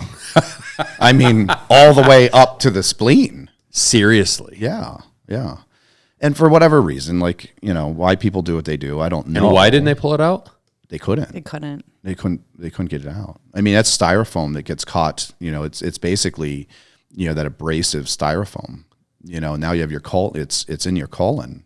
Oh my God. Yeah. I found the imaging ones probably was the batteries or the Maglite. The big Maglite. Maglite. How does a Maglite get up there? What's the excuse? He said he fell on it, didn't he? No, he got jumped. Oh, that was it. Yeah, got jumped. Had it in the back pocket. Okay. And a silver serving spoon with it, trying to pry it out. I mean, it happens, and for whatever reason they do it, I don't know. So the batteries, was that person like come in with lots of energy, doing good? Yeah, right. They come in like banging the little cymbals. Over the last couple of days, I've wondered if Heather's has some batteries. Right. Yeah. I am pretty high energy. Yeah. What about you? I mean, what's some of your funnier stories that? I think as far as the last probably thing I got consulted on when I was still doing inpatient. Our team got consulted because the patient had used a mouthwash bottle, like a scope mouthwash bottle, and put that in his butt. So, we got we got consulted to see if we would be able to go in with a scope and kind of fish out the cap that was stuck in there. So I went in, and he was an older patient, and I said, what happened? Well, what are you doing? I'm gonna keep the butt fresh. Yeah, he's like, I'm constipated, and my stools are really thick, and they're bulky, and I can't get them out. So he said, I reach for whatever I can find. Yeah. To get in there with, and he's like, so I reached for the mouthwash bottle, and and I said, well, that was a mistake. And he looked at me and he goes, like, you've never made mistakes? And I said, not with mouthwash bottles. I've made a lot of mistakes in life. I said, but I've never put a mouthwash bottle in my butt. Yeah. And the ER doc was walking past the room at the same time. He overheard that, and I walked out. He's like, that's going to be your next T-shirt. Yeah. I've made a lot of mistakes in life, but I've never put a mouthwash bottle in my quote butt. of your career. I wonder how embarrassing it must be. I mean, Heather's a very beautiful woman, and if I've done something embarrassing and I walk in, I'm kind of hoping to find you and just be like, bro, I kind of. And that's usually how it plays out. Yeah. Right. And, so if a guy and then I walk in and I see her, and I'm like, uh-oh, shit, I'm out. Yeah. I don't probably run away. Want to tell her what I just did. No, not at all. I want her phone number, but not no. want to do this. Yeah. It goes either way. I mean, because maybe they think you're into it, and they're like, maybe they're like, hey. In our group, we have males and females in my specific group, and I have some male patients that absolutely do not want a male doing their colonoscopy. Like to them, that's just, they don't want to be under anesthesia, asleep, not about their wits, and have a guy performing a procedure like that. So they, if given the choice, they will choose the female any day. And then I have others that, that's embarrassing for them. Yeah. No, and I can so see, they request I can male. see that. And I'm definitely talking more about just the embarrassing, like, I put 17 batteries up there. Yeah. How many batteries were in there? Oh, geez. I can't remember. There were various sizes, weren't there? I don't know. Over a dozen. I mean, 15, 16 of them. And I wonder if the guy like runs out and like goes to the store for more, like, it took more than I thought. Yeah. That's an interesting. How many people cut things off or do surgeries on themselves, like try to perform their own surgery? So depending on if it happens, right? So people, an abscess or something like that, they don't want to come in for, and, they'll take a knife at home, try to open it up. I would do that. Yeah. I mean, depending on what it is, I'd carve on it. I've had people, try to, suture themselves with like, needles from home, then it gets nasty infected, that type of thing. I can see that too. Yeah. And then, you have the people that just do really bizarre things and literally, castrate themselves because, they're just, I don't know. Castrate themselves in what way? Banding. Oh my God. Can you imagine how long and how bad that would hurt? And they actually do they abort mission on it? Do they just actually follow through? Cut it off.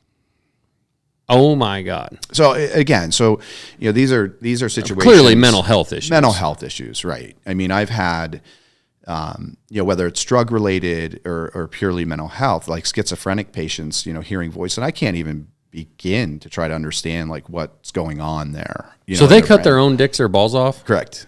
Yeah. What do they do with them? They light them on fire. Rocky Mountain oysters? They light them on fire and they drive over them then. Yeah. No, that's true. Even after they've done that, they're still committed enough to. Yeah. Because a voice in their head tells them like this is evil, so they'll, had somebody that took a utility knife and just cut it all off and threw it on the ground and soaked it in diesel and stomped on it and then went to light it on fire and ended up getting tased by police because as he's bleeding. So whether bath salts or meth or PCP or whether it's just purely mental health, not sure, but your guys' jobs are interesting. Very, yeah. So there's that. I mean, there's that part of it that we kind of are always able to. Very small. Well, I can't imagine but I mean, still like the drive home of like, I cannot wait to tell Heather what I did today. How about the day that you came home? I honestly think you took it to heart. The homeless guy that came into the ER that told you that you didn't look good in that color. Yeah. He actually was dressed up for meetings that day. He had an administrative day, but he was, just walking through the ER to make sure that everything was copacetic. Yeah. And he had a homeless guy that told him that, what color did you have on? Yeah, and I think he tried to you stab look like me. shit, Mac. That color's not a good color on you. No, he did. Yeah. So a little queer eye for the straight guy. No, I think Homeless. I think I remember this because it's like I think I was wearing like my one of my light blue suits, and I had that light pink shirt on, right? So I'll wear pink. I'm man enough to do it. I don't care. Yeah. But yeah, this guy was just like, starts berating me, and then out of nowhere, it's like he wants to stab me, and he pulls a knife out, and it's like, dude, I'm just let's not get this excited over the fact I wear pink. I mean, it's okay. You're right. And oh my gosh. Yeah. He came walking through the door when he got home. I was like, how's your day? He goes, I don't know. He goes, do I look stupid in this color? Right. Am I worth stabbing in this? Like, what? And he goes, this homeless guy in the ER today told me that I don't look good in this color. I look like shit. Yeah. And it's always just very, why did you let that bother you all day? He's like, I don't know. He goes, I'm just starting to think you should have told me if I didn't look good in this color. You just want to make, yeah, because after the fact, you're just like, I'm being judged by this dude that's living under a bridge. Yeah. Yeah. Yeah, I don't know if I should take that to heart or not. I mean, if he's right, it's definitely. It would be bothersome if I'm like, I look so bad that a homeless guy said I look bad. Yeah, like I got to rethink some things here. Yeah. Well, I had you spoke about like the 350 pounder. Yeah. I had a lady. She probably weighed more than that. She had a few teeth here or there, type situation. There was literally old stained vomit on her shirt. And I saw her in clinic. And so I told her what I thought was wrong and what we were going to do about it, and that we'd get her set up for this procedure, and I would see her back. And she leaned in and she goes, well, hopefully the next time I come back to see you, she goes, you're going to get those roots done. Oh, Because she's like, your roots look like shit. Yeah. So, it's like you're not only And taking care I of thought people, about it. I immediately judged. went in the bathroom. I was like, well, I mean, she's not wrong. it is time. I better call my hairdresser, Steffi. Right. She's just trying to help you. Yeah. I mean, you're helping her. Yeah. She's helping you. Yeah. God, it's unbelievable. People are. It's. I mean, it's very similar to being a cop. Like I have friends that are cops, and it's I feel for them. Oh, like last night, Matt Merritt, the rodeo clown, we're doing fan of the night at the rodeo. We're sponsoring the rodeo, and he's giving a knife out each night to kind of fan of the night. So maybe the rowdiest, or maybe it's a cute little girl that's screaming, or whoever catches his eye that is fan of the night. And we were there last night, and he gave a knife out to a local police officer that had found somebody had written a check and dropped it or something, and he was trying to find the owner and brought it back to the crow's nest before the rodeo and was trying to figure that out. And so he gave it to that person, and he said, we don't say thank you enough to our first responders, right? And he kind of gave this talk in front of the entire grandstands about this police officer and about their service and whatnot, and made me very proud to be associated with that.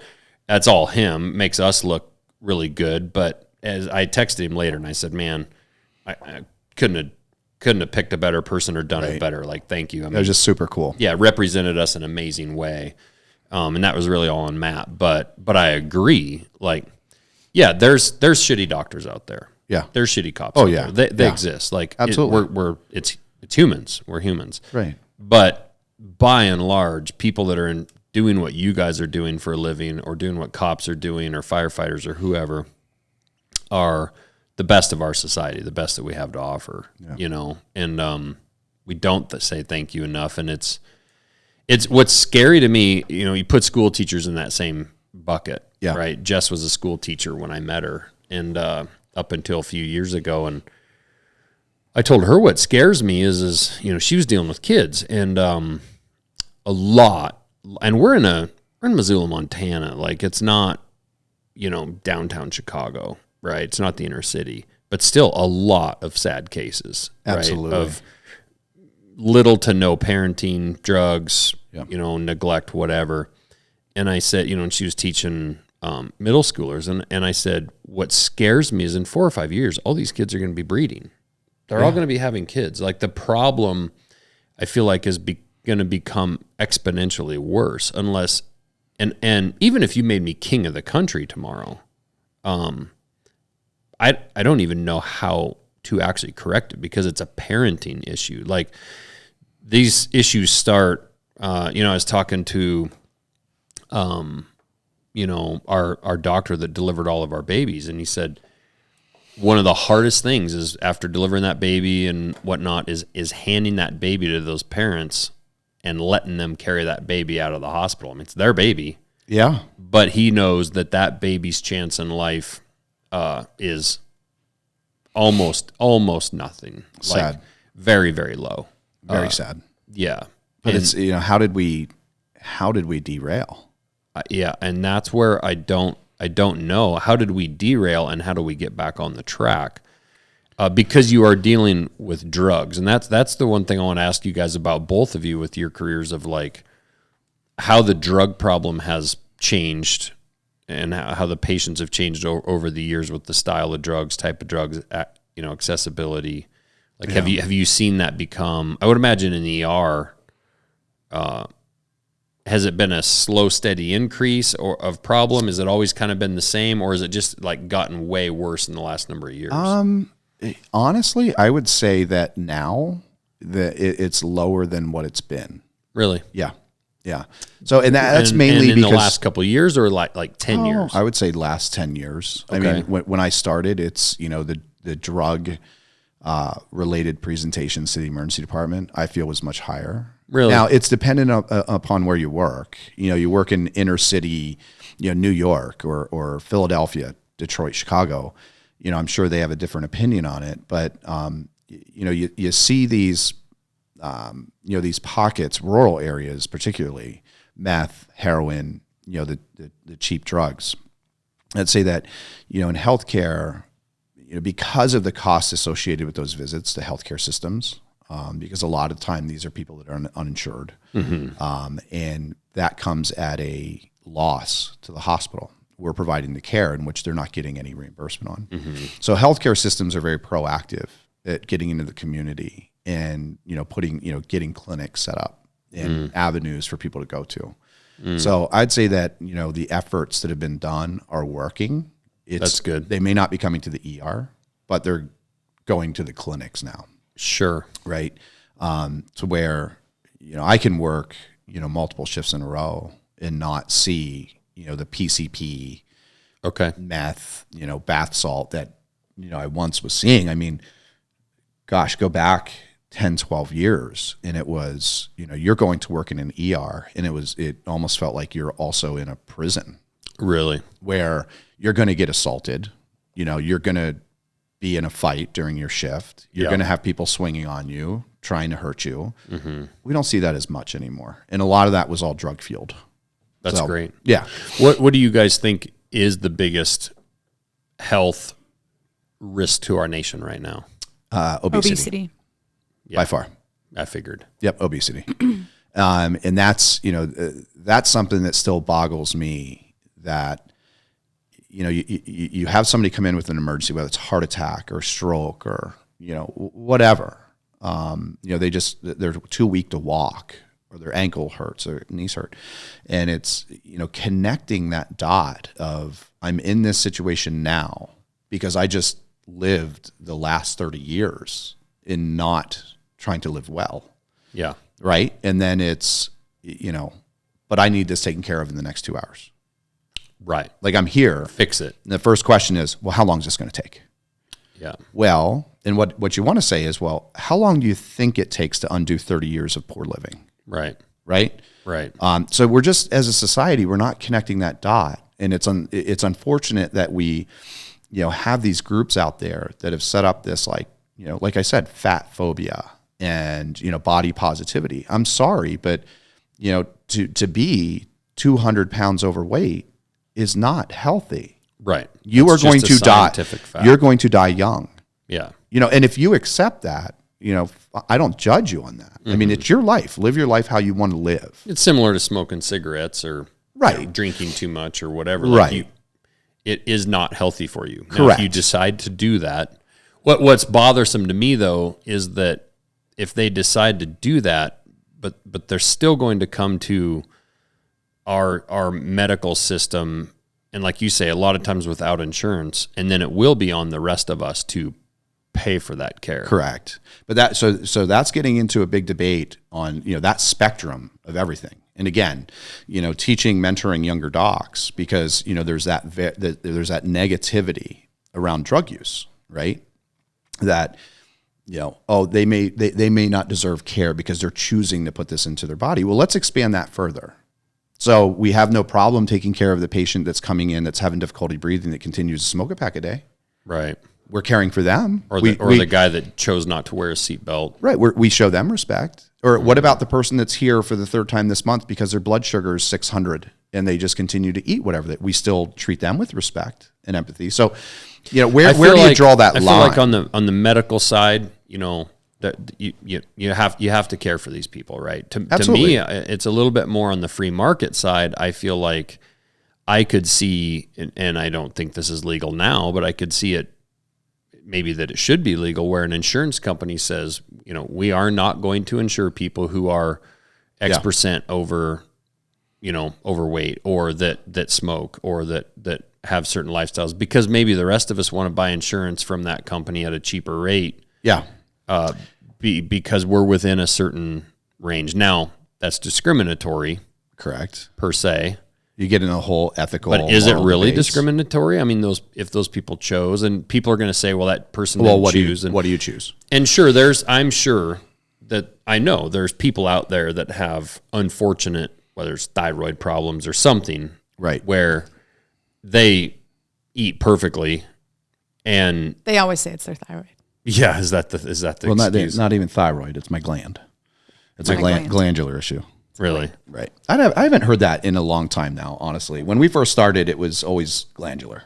I try really hard. I feel fortunate because in my specialty, I have the time to be able to pull my stool right up close to someone. I wait till the end of the day to do all my notes on the computer. I still have a old little piece of paper and a pencil. I take notes like this, and I talk to patients just like this. And I have that time to be able to educate. I always have diagrams of the digestive system up in my room so that people have something tangible, right, to look at while I can explain to them what's happening with their body in relation to obesity. For me, it that carries over into almost everything that I see and take care of. The big thing that has probably changed in the last 2 decades that I've done this in regards to obesity is fatty liver disease. So people have fatty liver disease, not because they're alcoholics, right? Not because they have some sort of other autoimmune liver disease, but because they're obese, they're diabetic, they have high blood pressure, high cholesterol. All of that goes together into a syndrome, and they get these fatty accumulations in their liver, and it drives inflammation. And over time, it turns into cirrhosis and end-stage liver disease, just like any other cause of liver disease would. The patients don't understand that. And sometimes it takes just sitting down and explaining to them what you are putting into your mouth really does affect every organ in your body one way or another. And it is bothersome. I don't expect necessarily the government to solve a lot of these things and to outlaw Big Macs and Pepsis and whatever. No. But the government could definitely, absolutely play a role in educating with people with actual science and actual facts, and spend the money to help, run ads, have billboards, do whatever to help people get educated on it, instead of actually going the other direction of even. So let's look at this from a business perspective, though, right? So, healthcare in this country and what it accounts for in the GDP is significant. Yeah. Right. And pharmaceutical world, healthcare systems. So, and the reality is it's, healthcare systems make money. Yep. Through disease. Right. So if we're following our government's recommendations for, what's right and what's wrong with our bodies, now don't get me wrong. I mean, there's very good recommendations out there as well. But when we start talking about diet and the food pyramid and all of that, it's just driving, obesity and further disease. I mean, let's look back during COVID, right? So you have a mom and pop diner that was they had to shut down. Right. Right. But Burger King, McDonald's, all these big these food industries were deemed essential. They remained open, and Grubhub or whatever the heck it's called, food delivery was essential. And the gyms were closed. And the gyms were closed. Yeah. Right. Yeah, exactly. So look at that individual decision there, that decision and direction that we had to take as a country and really globally. You can't go to the gym and you can't go outside in the park to get fresh air and exercise. Right. But hey, like order as much McDonald's as you want. Yeah. So right. And people either took that, for me, we have some exercise equipment in our basement. I mean, I worked out even harder and did my best to stay as healthy as I could to not get sick during that whole time. And I remember I saw this patient for elevated liver enzymes because of alcohol. But I looked back through, he had hardly been in the healthcare system, didn't look like he had a history of alcoholism at all. So I said to the guy, what are you doing? It doesn't even look like you have a history of alcoholism. And this was during COVID. He was a chef at one of the local kind of big chain restaurants. Had he to said, shut down. He goes, I lost my job. He goes, so I can't really afford to, take care of my kids, and I'm pretty depressed. I don't even know where I go from here. He goes, so I started drinking every day. Yeah. He goes, let's face it. He goes, during COVID, you either become a chunk, a hunk, or a drunk. Yeah.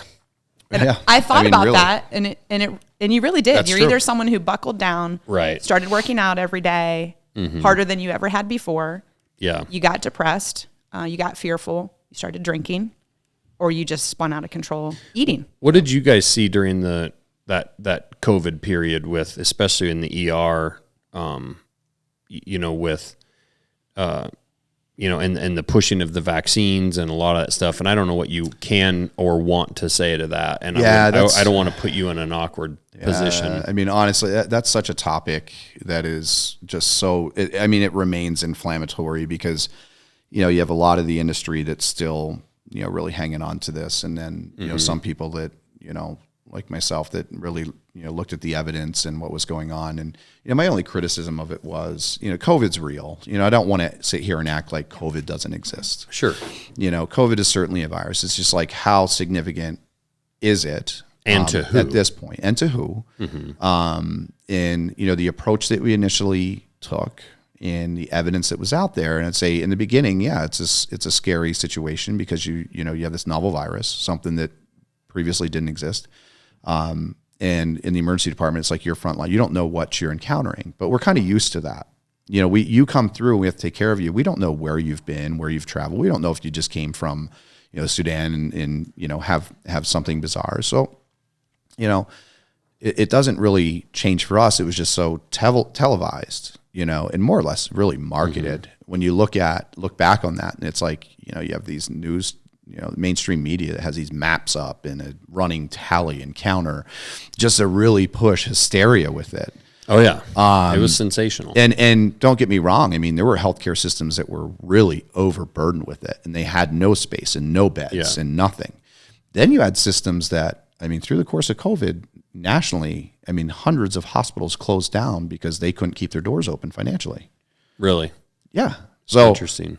So you have what was being claimed as the world's deadliest virus. You would think that hospitals would be thriving at that time, packed to the gills, and not all of them were.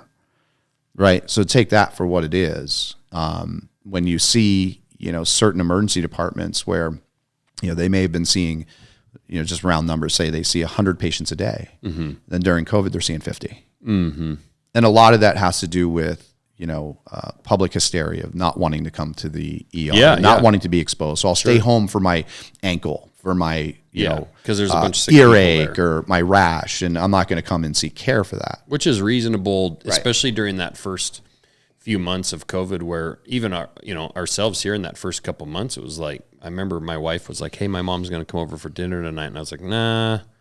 Oh, we did the same thing. She's older and smokes, and you don't want to expose the vulnerable. She's not. And my kids are in school and 4 kids and they're doing their things. Like there's a great chance that somebody here has this and we don't even know. And so there was definitely a couple months there we stayed away from her and, it was definitely scary. And then, but it felt like pretty quickly we were like, okay, we kind of see what's happening here as far as who it's affecting. And, still though, tried to stay relatively away from her. Sure. But also we kind of just continued to lead our life. Did the same. We did the same. If there were vulnerable people, it's like, stay away from them. And that's just a universal recommendation for anything. Sure. I don't care if you have the flu. Do you have RSV? You know what I mean? It's like, it's common. We wouldn't invite her over today if my kids if you had flu. Yeah. Right. So there's no difference with that. My only criticism is as you start seeing, research and data coming out, from the studies in Israel, the studies from Europe, and you're seeing some of these countries that really didn't take a response and didn't isolate and didn't push a vaccine, and you're starting to see their mortality and their morbidity rates, and you're starting to see that stuff. But there was this real push to silence those studies in science. Like let's not consider that research, or that data. We're going to just look at this over here. That's really where I feel like the pharmaceutical industry and, lost so much, kind of respect from, someone like me who had I didn't really think about the pharmaceutical industry before COVID. It was there, it did its thing. Or like you said, there were drugs advertised on TV I wouldn't take or whatever, but I generally thought it was just based all completely off science or whatever. But it, even like with vaccines, my kids are high school aged and, even out of high school. And I look back when we had babies, in 2004, 6, 8, in that range, you're just a regular dude. You go in, you have a baby. They're like, hey, these are all the vaccines they need. All right, take the baby. Give it all. Yep, just do the thing. Like you guys are the experts. With no thought about it. Yeah, no thought. Right. I didn't ask what was in them or what was what or why this one, why that. Should we wait on this one? Should we not do a customized, version of? Because I'm not an anti-vaxxer in any way. Right. I'm not anti-vaccine. It's friggin' science. Some of that shit's important. But definitely, if I had a baby today, by the time I got to the hospital to have that kid, I would be asking a lot of questions. And I've seen it. This has nothing to do with COVID. Too many stories out there of kids going in normal, come out with shots and develop autism or, there's clearly something happening there. Yeah. So what correlation exists? Yeah. Right? And bothers me that that's not being studied, or at least studies aren't being made public that are really trying to solve that. Not being studied or not being released for because public. There's also segments of our society, whether it's Amish or whatever, where you can go in there and start looking through, and maybe these are false studies, but you go looking through those populations that maybe don't do the same stuff, and you can't find traces of autism. Right.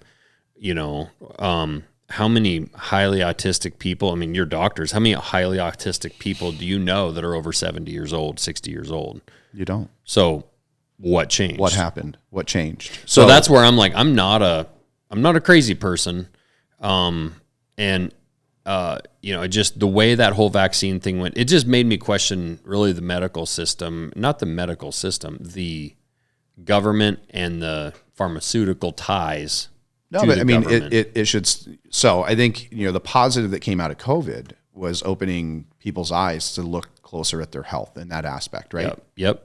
Of who am I taking the recommendations from? Now, the challenge that creates for us is everyone's skeptical now. And there's a significant lack of trust. Yeah. So, in the moment, as you're caring for somebody and say, look, I think we should do X, Y, Z. Right. Then all of a sudden, who are you being bought off by? Or right. Why are you? So how much are you making for?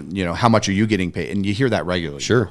So you want to order this scan? How much are you getting paid for this? And I've wondered, because I even know a pharmaceutical rep, and I've even wondered about doctors. Like, are they prescribing? And there's lots of different practices of doctors out there, types of doctors. But like, is there a kickback, or are they just using a drug? Even if there's no kickback, are they just using a drug because that's what the hospital's using for a certain reason? But is it the best one? Right. Is there a better one over here? But like, well, we don't work with that brand. Right. Well, I want the best freaking drug possible for what I have. Right. And I'd absolutely be lying if I didn't think the exact same thing. Like, it does make the regular person skeptical because it doesn't feel like we've had honesty from our healthcare system. No. That doesn't mean that I don't think that the doctors I go see, or when my daughter had shoulder surgery last year, anything, that I didn't have ultimate respect for everything they're doing. Yeah. personally. But it is that's the unfortunate part. But that falls on you guys, and that sucks. That what came out of that hurts the people who are really trying. You know, and it's different in every healthcare system. You know, ours where we trained and where we work now. A long time ago, they made a decision that the drug reps are not allowed to come in. There is no more of drug reps coming in, bringing lunches, bringing merch and swag and all of this stuff, or kickbacks or any of that. They don't come in at all. Mm-hmm. So my decision to give you a medication is based on my expertise, research, evidence, and evidence-based medicine, and the drug that I think that you need. Now, what will be frustrating at the end of the day is whether your insurance already has struck a deal with a different pharmaceutical company or a different brand, and they say, no, we're denying that. He has to try and fail these other alternative medications. Here's a like drug first. that we want you to take. So it's insurance driven. It's insurance driven now. But unfortunately, we're the face of that decision. Yep. So, you know, we catch the heat for it. Yeah. Right. Insurance denies it, and then it's like, oh, my doctor screwed up. Or how does a regular person choose a doctor? I mean, how do you maybe, do you ask a hospital, like, hey, do you allow drug reps to come in? Or how does a regular person in this country? You can certainly ask that. What would be a way if you moved to Wyoming, Idaho, and you weren't a doctor, but you kind of know what you know? Yeah. How do you choose a doctor, and what questions are right to ask? I think the first thing you have to ask is, you know, do you accept my insurance? Right. And what insurance product that you're going to go seek and cover yourself with, or what employer you're going to, you know, work for, and what insurance they're covering. Because you can have an employer that you know, struck a deal, you know, financially with an insurance company, but then that insurance company, that insurance is not accepted by a lot of the, you know, specialists or, you know, physicians that you may end up needing in an event of emergency or specialized surgery or what have you. And we've done that as an employer. Right. I am an employer. That was a big topic of discussion as we started bringing on health care as a benefit. Right. You know, we have remote employees, and there's some regional health insurance companies that don't help our employee in Pennsylvania or wherever else. So I can see that. It's a big deal. You know, and I worked for an employer, you know, that was based out of Tennessee, so their insurance product played in Tennessee, right? But I'm working in Pennsylvania, and that insurance didn't play anywhere. So here we are paying, you know, for insurance monthly coming out of our paycheck that we can't use. There are no physicians in that region that would accept it. Mm-hmm. So I'm paying for insurance, and then all of our healthcare bills are coming out of pocket. Mm-hmm. So I think if you're choosing a physician, that's the first thing to look into, is what insurance you're carrying, and who accepts that. Mm-hmm. Because you can find a really good primary care physician that accepts your insurance. Okay, but if you need a specialized procedure, or you're a specialist, you're referred to, like, you have to be referred to Heather. Yep. Does her clinic accept your insurance then, or are you gonna, you know, have a list of, say, underqualified or people that may have not done the intensive training as her, but have been grandfathered in to do the procedures that she's trained to do? Because that exists too. Right. So, you know, and that's not uncommon in rural areas where you may have a family practice physician that did a family practice residency that went on and did some training in colonoscopy. Sure. They didn't do the intensive training, but that's what you have. Yeah. And you know, and I don't criticize that, because that is better than not having a service or having anything at all. Right. Right. A screening colonoscopy by a family practice doc or a surgeon or anyone else, if you're rural enough that there is no gastroenterologist, a screening colo by one of them is still better than nothing. Yep. But you know, we were in a situation where I had to have a colonoscopy, and the insurance wouldn't cover to go to her group of highly specialized people. That I was the only person that would accept it was this, you know, doc that was, you know, a family practitioner that got grandfathered in to do them. Mm. And knowing what we know, it's like, I would rather have, you know, the person that's done, you know, 10,000 of these procedures, and do them day in, day out, and that's all they do. I'd rather have them do it. Sure. You know, I would say too, when you said, you know, as far as what do you look for? So let's say for me, I always look to see where they did not so much their medical school, where they did their residency training, fellowship, or their fellowship training, right? Like what kind of, you know, experience under their belt did they get with boots on the ground in those days where that was the real meat of your training, of your hands-on experience matters. I would say be very careful with all of the online comments and the little star rating. You know, patients can go on and put whatever they want to about you on there. I would look at it like a bell curve, right? If the majority of the comments are all positive and good, you know, if you go on and you Google mine, the majority of them, you know, they're going to say to you exactly who you think I am when you and I are hanging out, right? Right. She's upbeat. She seems personable. She's outgoing. She's down to earth. She cares. She listened. Right. Right. She took the time. She figured this out when no one else could. Those sort of things. And the majority of all of them are going to fall along those lines. And then there's going to be a couple outliers. Right. And the same with the people that go on and put comments about their knives or their order or whatever on your social media, right? You get a couple people who they didn't get what they thought they wanted in their mind, even though they're not medically trained. Yep. And when they didn't get what they want, right, even if it wasn't the right thing for them, well, then you suck. Yeah. And we're going to go on and put it on there. And I didn't realize, you know, before I had this company, I didn't really realize how important, and we do try to motivate people to go on and comment and rate 5-star and do all that stuff. And we actually have, you know, Tori and Brett actually work on going through and reading that stuff. We read every single comment. And a lot of times it's greatest knife company ever, took care of my stuff, blah, blah, blah, blah, blah, 1 star. Yeah. Right? They think they're rating you great. Doesn't correlate. So these guys will reach out and be like, but if we change it, it knocks down your like, it derates you or whatever, like, because we shouldn't be able to change it, right? So then these guys will reach out and say like, hey, if you really did like us, will you give us 5 and not 1? Right, not 1. But I do encourage people in any business, really, if you have a good experience, whether it's a doctor or just a business, to go on and actually give them a good rating, because like you say, I damn near say most people only go on and do that when they really want to just bitch and tell everybody how bad you are. What is the age like? Most men, I'm sure, love getting colonoscopies. It's fun. It's a blast. Women. Yeah, literally. Men and women. Yeah, it's so much fun. I can't wait to have one. When is actually the age that a man or woman should?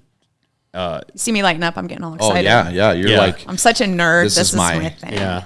When should we go get checked? I mean, I've never had one. I'm 43. So right? I'm lucky enough. I get to do a lot of speaking events for the hospital, and when it comes Colon Cancer Awareness Month, I help talk the foundation into buying this larger than life inflatable walk-through colon that they put up in various locations throughout the hospital or in the community, so people can come and walk through the colon and see what normal colon looks like versus a polyp versus colon cancer. And I get passionate about talking about this, mostly because there's a lot of cancers in the body we don't have the ability to go in ahead of time and look for little small growths. Like no one's cracking open your brain and looking for small growths to try to prevent brain cancer and that sort of thing. You know, the colon is like this big long tube. It's a lumen, and we have the technology to go in with a scope. It's like a long flexible tube that has a camera on it. You're asleep for the procedure, and we can go in and look around. Colon cancer starts in the form of these little polyps. They're like small growths that occur on the lining of the colon. We have the ability to go in, we find them with these scopes, and we take them out before they ever turn into anything concerning. The guidelines have changed recently. You should get your first screening colonoscopy at age 45. Oh, damn. Yeah. If you have a It's coming, buddy. It's coming. If you have a first degree relative, so a mom, a dad, a sibling with colon cancer, then you should get your first screening colonoscopy 10 years younger than the age they were diagnosed. So if your dad got diagnosed at 50, you should have gotten yours at 40. Okay. It's insurance for you to help prevent colon cancer. What about like diagnosis of prostate cancer, and then you know being checked for that and stuff like that? So the prostate doesn't lie within the lumen of the colon, so we don't see the prostate with a colonoscopy. So that's something. No, and I know that. Separate. I mean, just separately, just as its own. If you're being checked for possibilities, right? When should a person be on the lookout for like prostate cancer? So that's more of a urology. It is, and the guidelines are also. I also don't want to steer anyone wrong, because there's blood tests that they use. It's called a PSA to screen for that. But you're kind of walking a fine line, because if you start screening in people that are too young or really don't have a high family history of it, sometimes those blood tests have a false positive rate.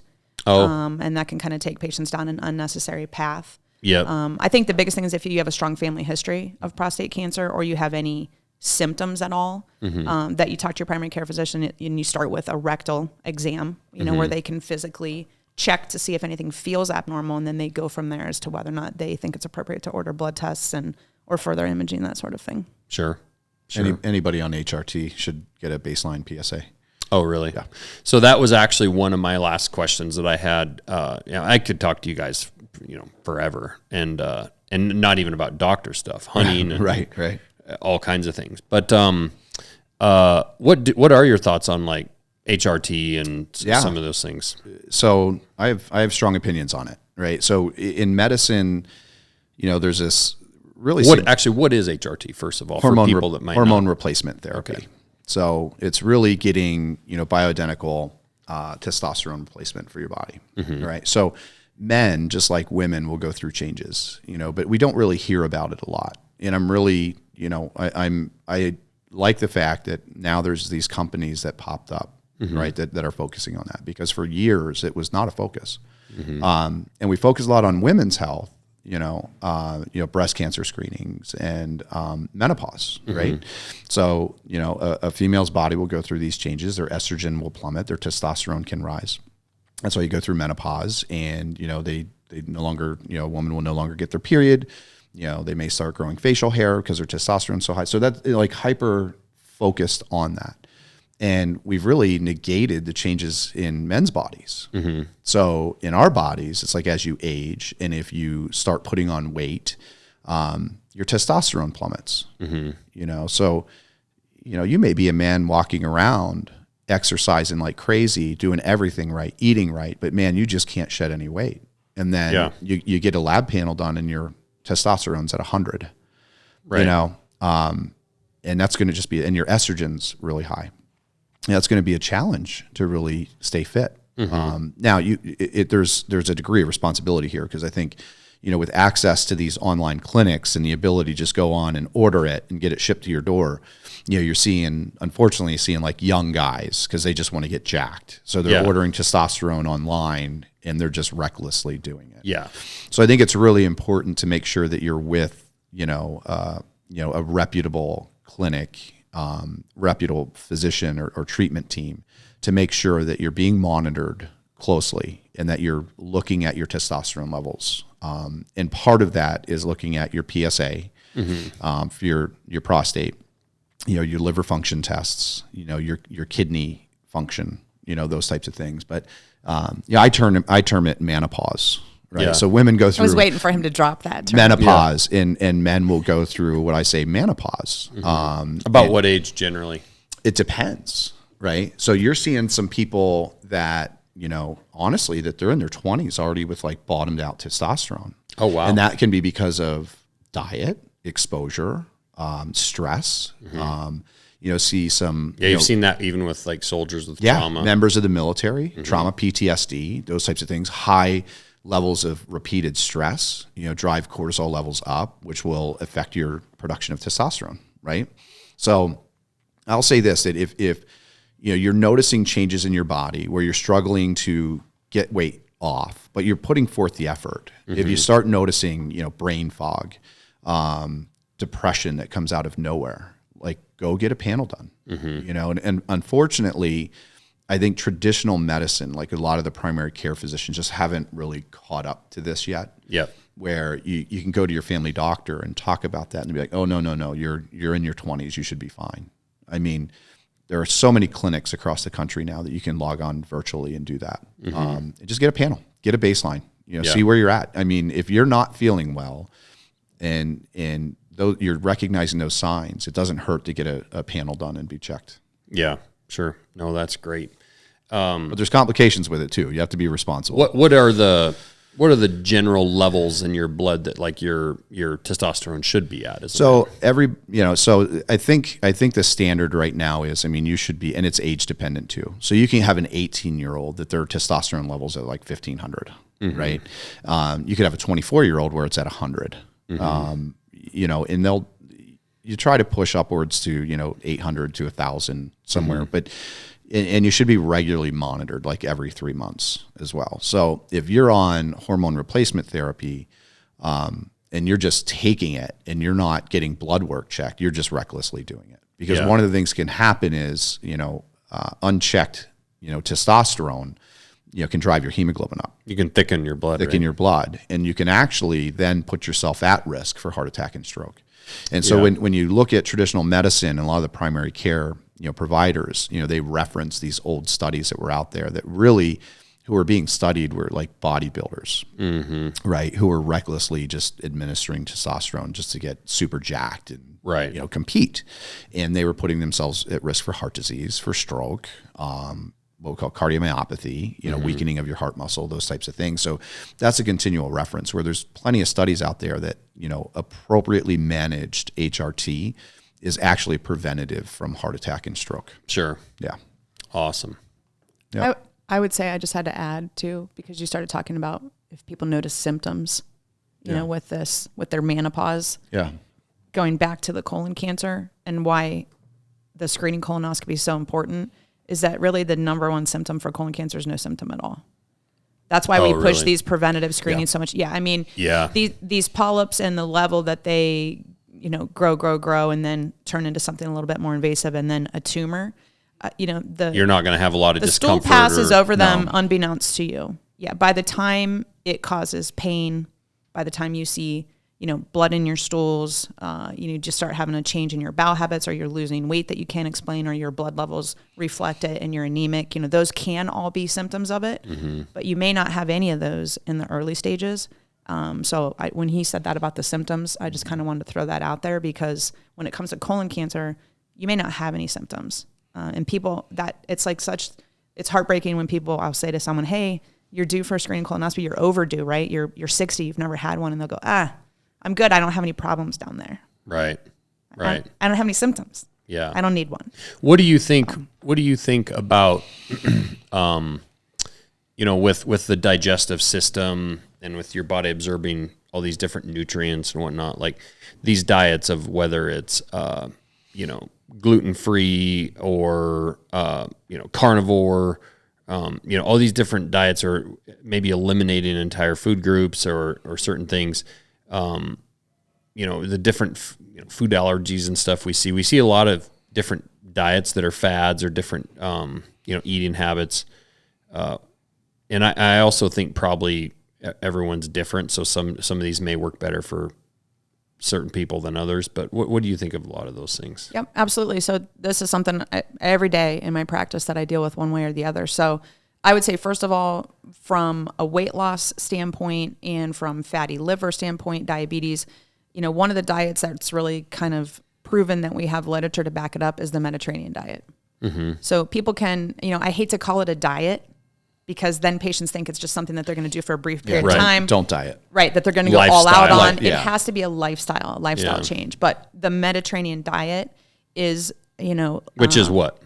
It's, you know, basically this all came about from them doing these studies on these octogenarians, people that lived well over their hundreds in areas of the Mediterranean, Greece and Italy and that sort of thing, and looking at what those people ate that got them to 100 plus years with no heart disease, no diabetes, right? And the majority of it is they're eating seafood, lean meats, lean proteins. Their oils are olive oil, you know, healthy fats, not all of the crap fats that we eat here, you know, in our country. Vegetables, fruit, it cuts out a lot of the sugar and the processed foods, that sort of thing. And there's books on this everywhere that I always tell my patients, you can Google it or get it off Amazon or go to Walmart, whatever, for these books. But it has to be a lifestyle change, but that diet is proven to help keep weight off and to improve patients' you know, blood sugar measurements and their weight and kind of keep it off. The gluten-free thing really should be for someone who has biopsy-proven celiac disease. Then you absolutely have to be gluten-free, and that also is a lifestyle. I mean, gluten is in everything. Right. And that can be really overwhelming for patients when you tell them that you have to go gluten-free to manage that disease. So I don't ever push gluten-free on someone unless they have celiac disease. That being said, some people are just gluten intolerant, but they don't have celiac disease and they feel better. right. on a gluten-free diet. It's tough to cut out. It's on a lot of things. And then otherwise, I try to just talk common sense to patients. You know, stick to your outer aisles. That's a bold move. Common sense. It's true. Come on. It's like the outer aisles of the grocery store, right? Common sense. Yeah. Your fruits, your vegetables, meats, cheeses, your dairy. lean meats. Yeah. Yeah. Perimeter shopping is what you should do in grocery stores. I mean, going down that's all aisles is all the processed. bad stuff.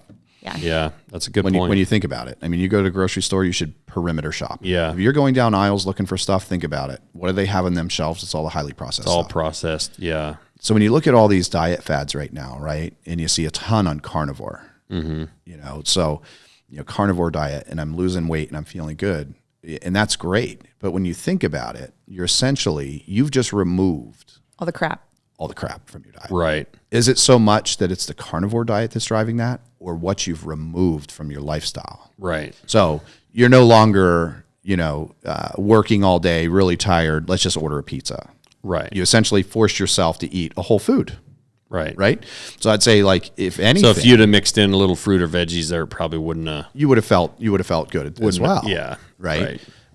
Because, you know, now it's like I'm not pulling through the drive-through because Right. I'm focusing, you know, I've got to go eat my ribeye or my, you know what I mean? Yep. So I just see it that way. You know, these kind of fads that pop up, you essentially force yourself to eliminate a ton of the processed stuff that's in our face constantly. Right. You know, driving here through Missoula, our kids, you know, we went down to Walmart the other day, and we're driving down that main drag, and the kids are like, oh my gosh, a Popeyes. Oh my gosh, there's this. Oh my gosh, there's this. And you look at it, and like every 50 feet is a different drive-through. Yep. Right? Yep. Eliminate that from your life. You're going to feel better. Yep. And I don't care how you do it. I mean, go on an all fruit diet. And it is hard if you're working in town and it's 11:55 and Right. you need lunch and you got to be back to the office by 12:30. Grab a quick sandwich. It's pretty tough to eat fast and healthy. Correct. So when you make that shift to do a carnivore diet, and I'm going to eat, 6, eggs in the morning with a ribeye. Right. And then you're now playing- not doing a bagel with cream cheese on it, and you know what I mean, and jelly or whatever. Right. You just eliminated all that crap. Right. and it forces people. I think a lot of people then meal prep. Oh yeah. Right, they meal prep Well, for that's the what I was gonna week say. so that what you do have with you, like let's say So I support you're it. here all day. I'm in full support of it. Like, do it because you're cutting out all the process. That's great. Cut out the crap. And it's just again. So if you're going to make a change like that, make sure that you're following with a physician to have your blood checked. You know what's happening with your cholesterol, what's happening with your kidney function, your liver function. Yeah, do it responsibly. That makes sense. Yeah. Well, awesome, guys. Well, thank you for jumping on. Also, thank you for being amazing customers and incredible supporters of what we've got going on here.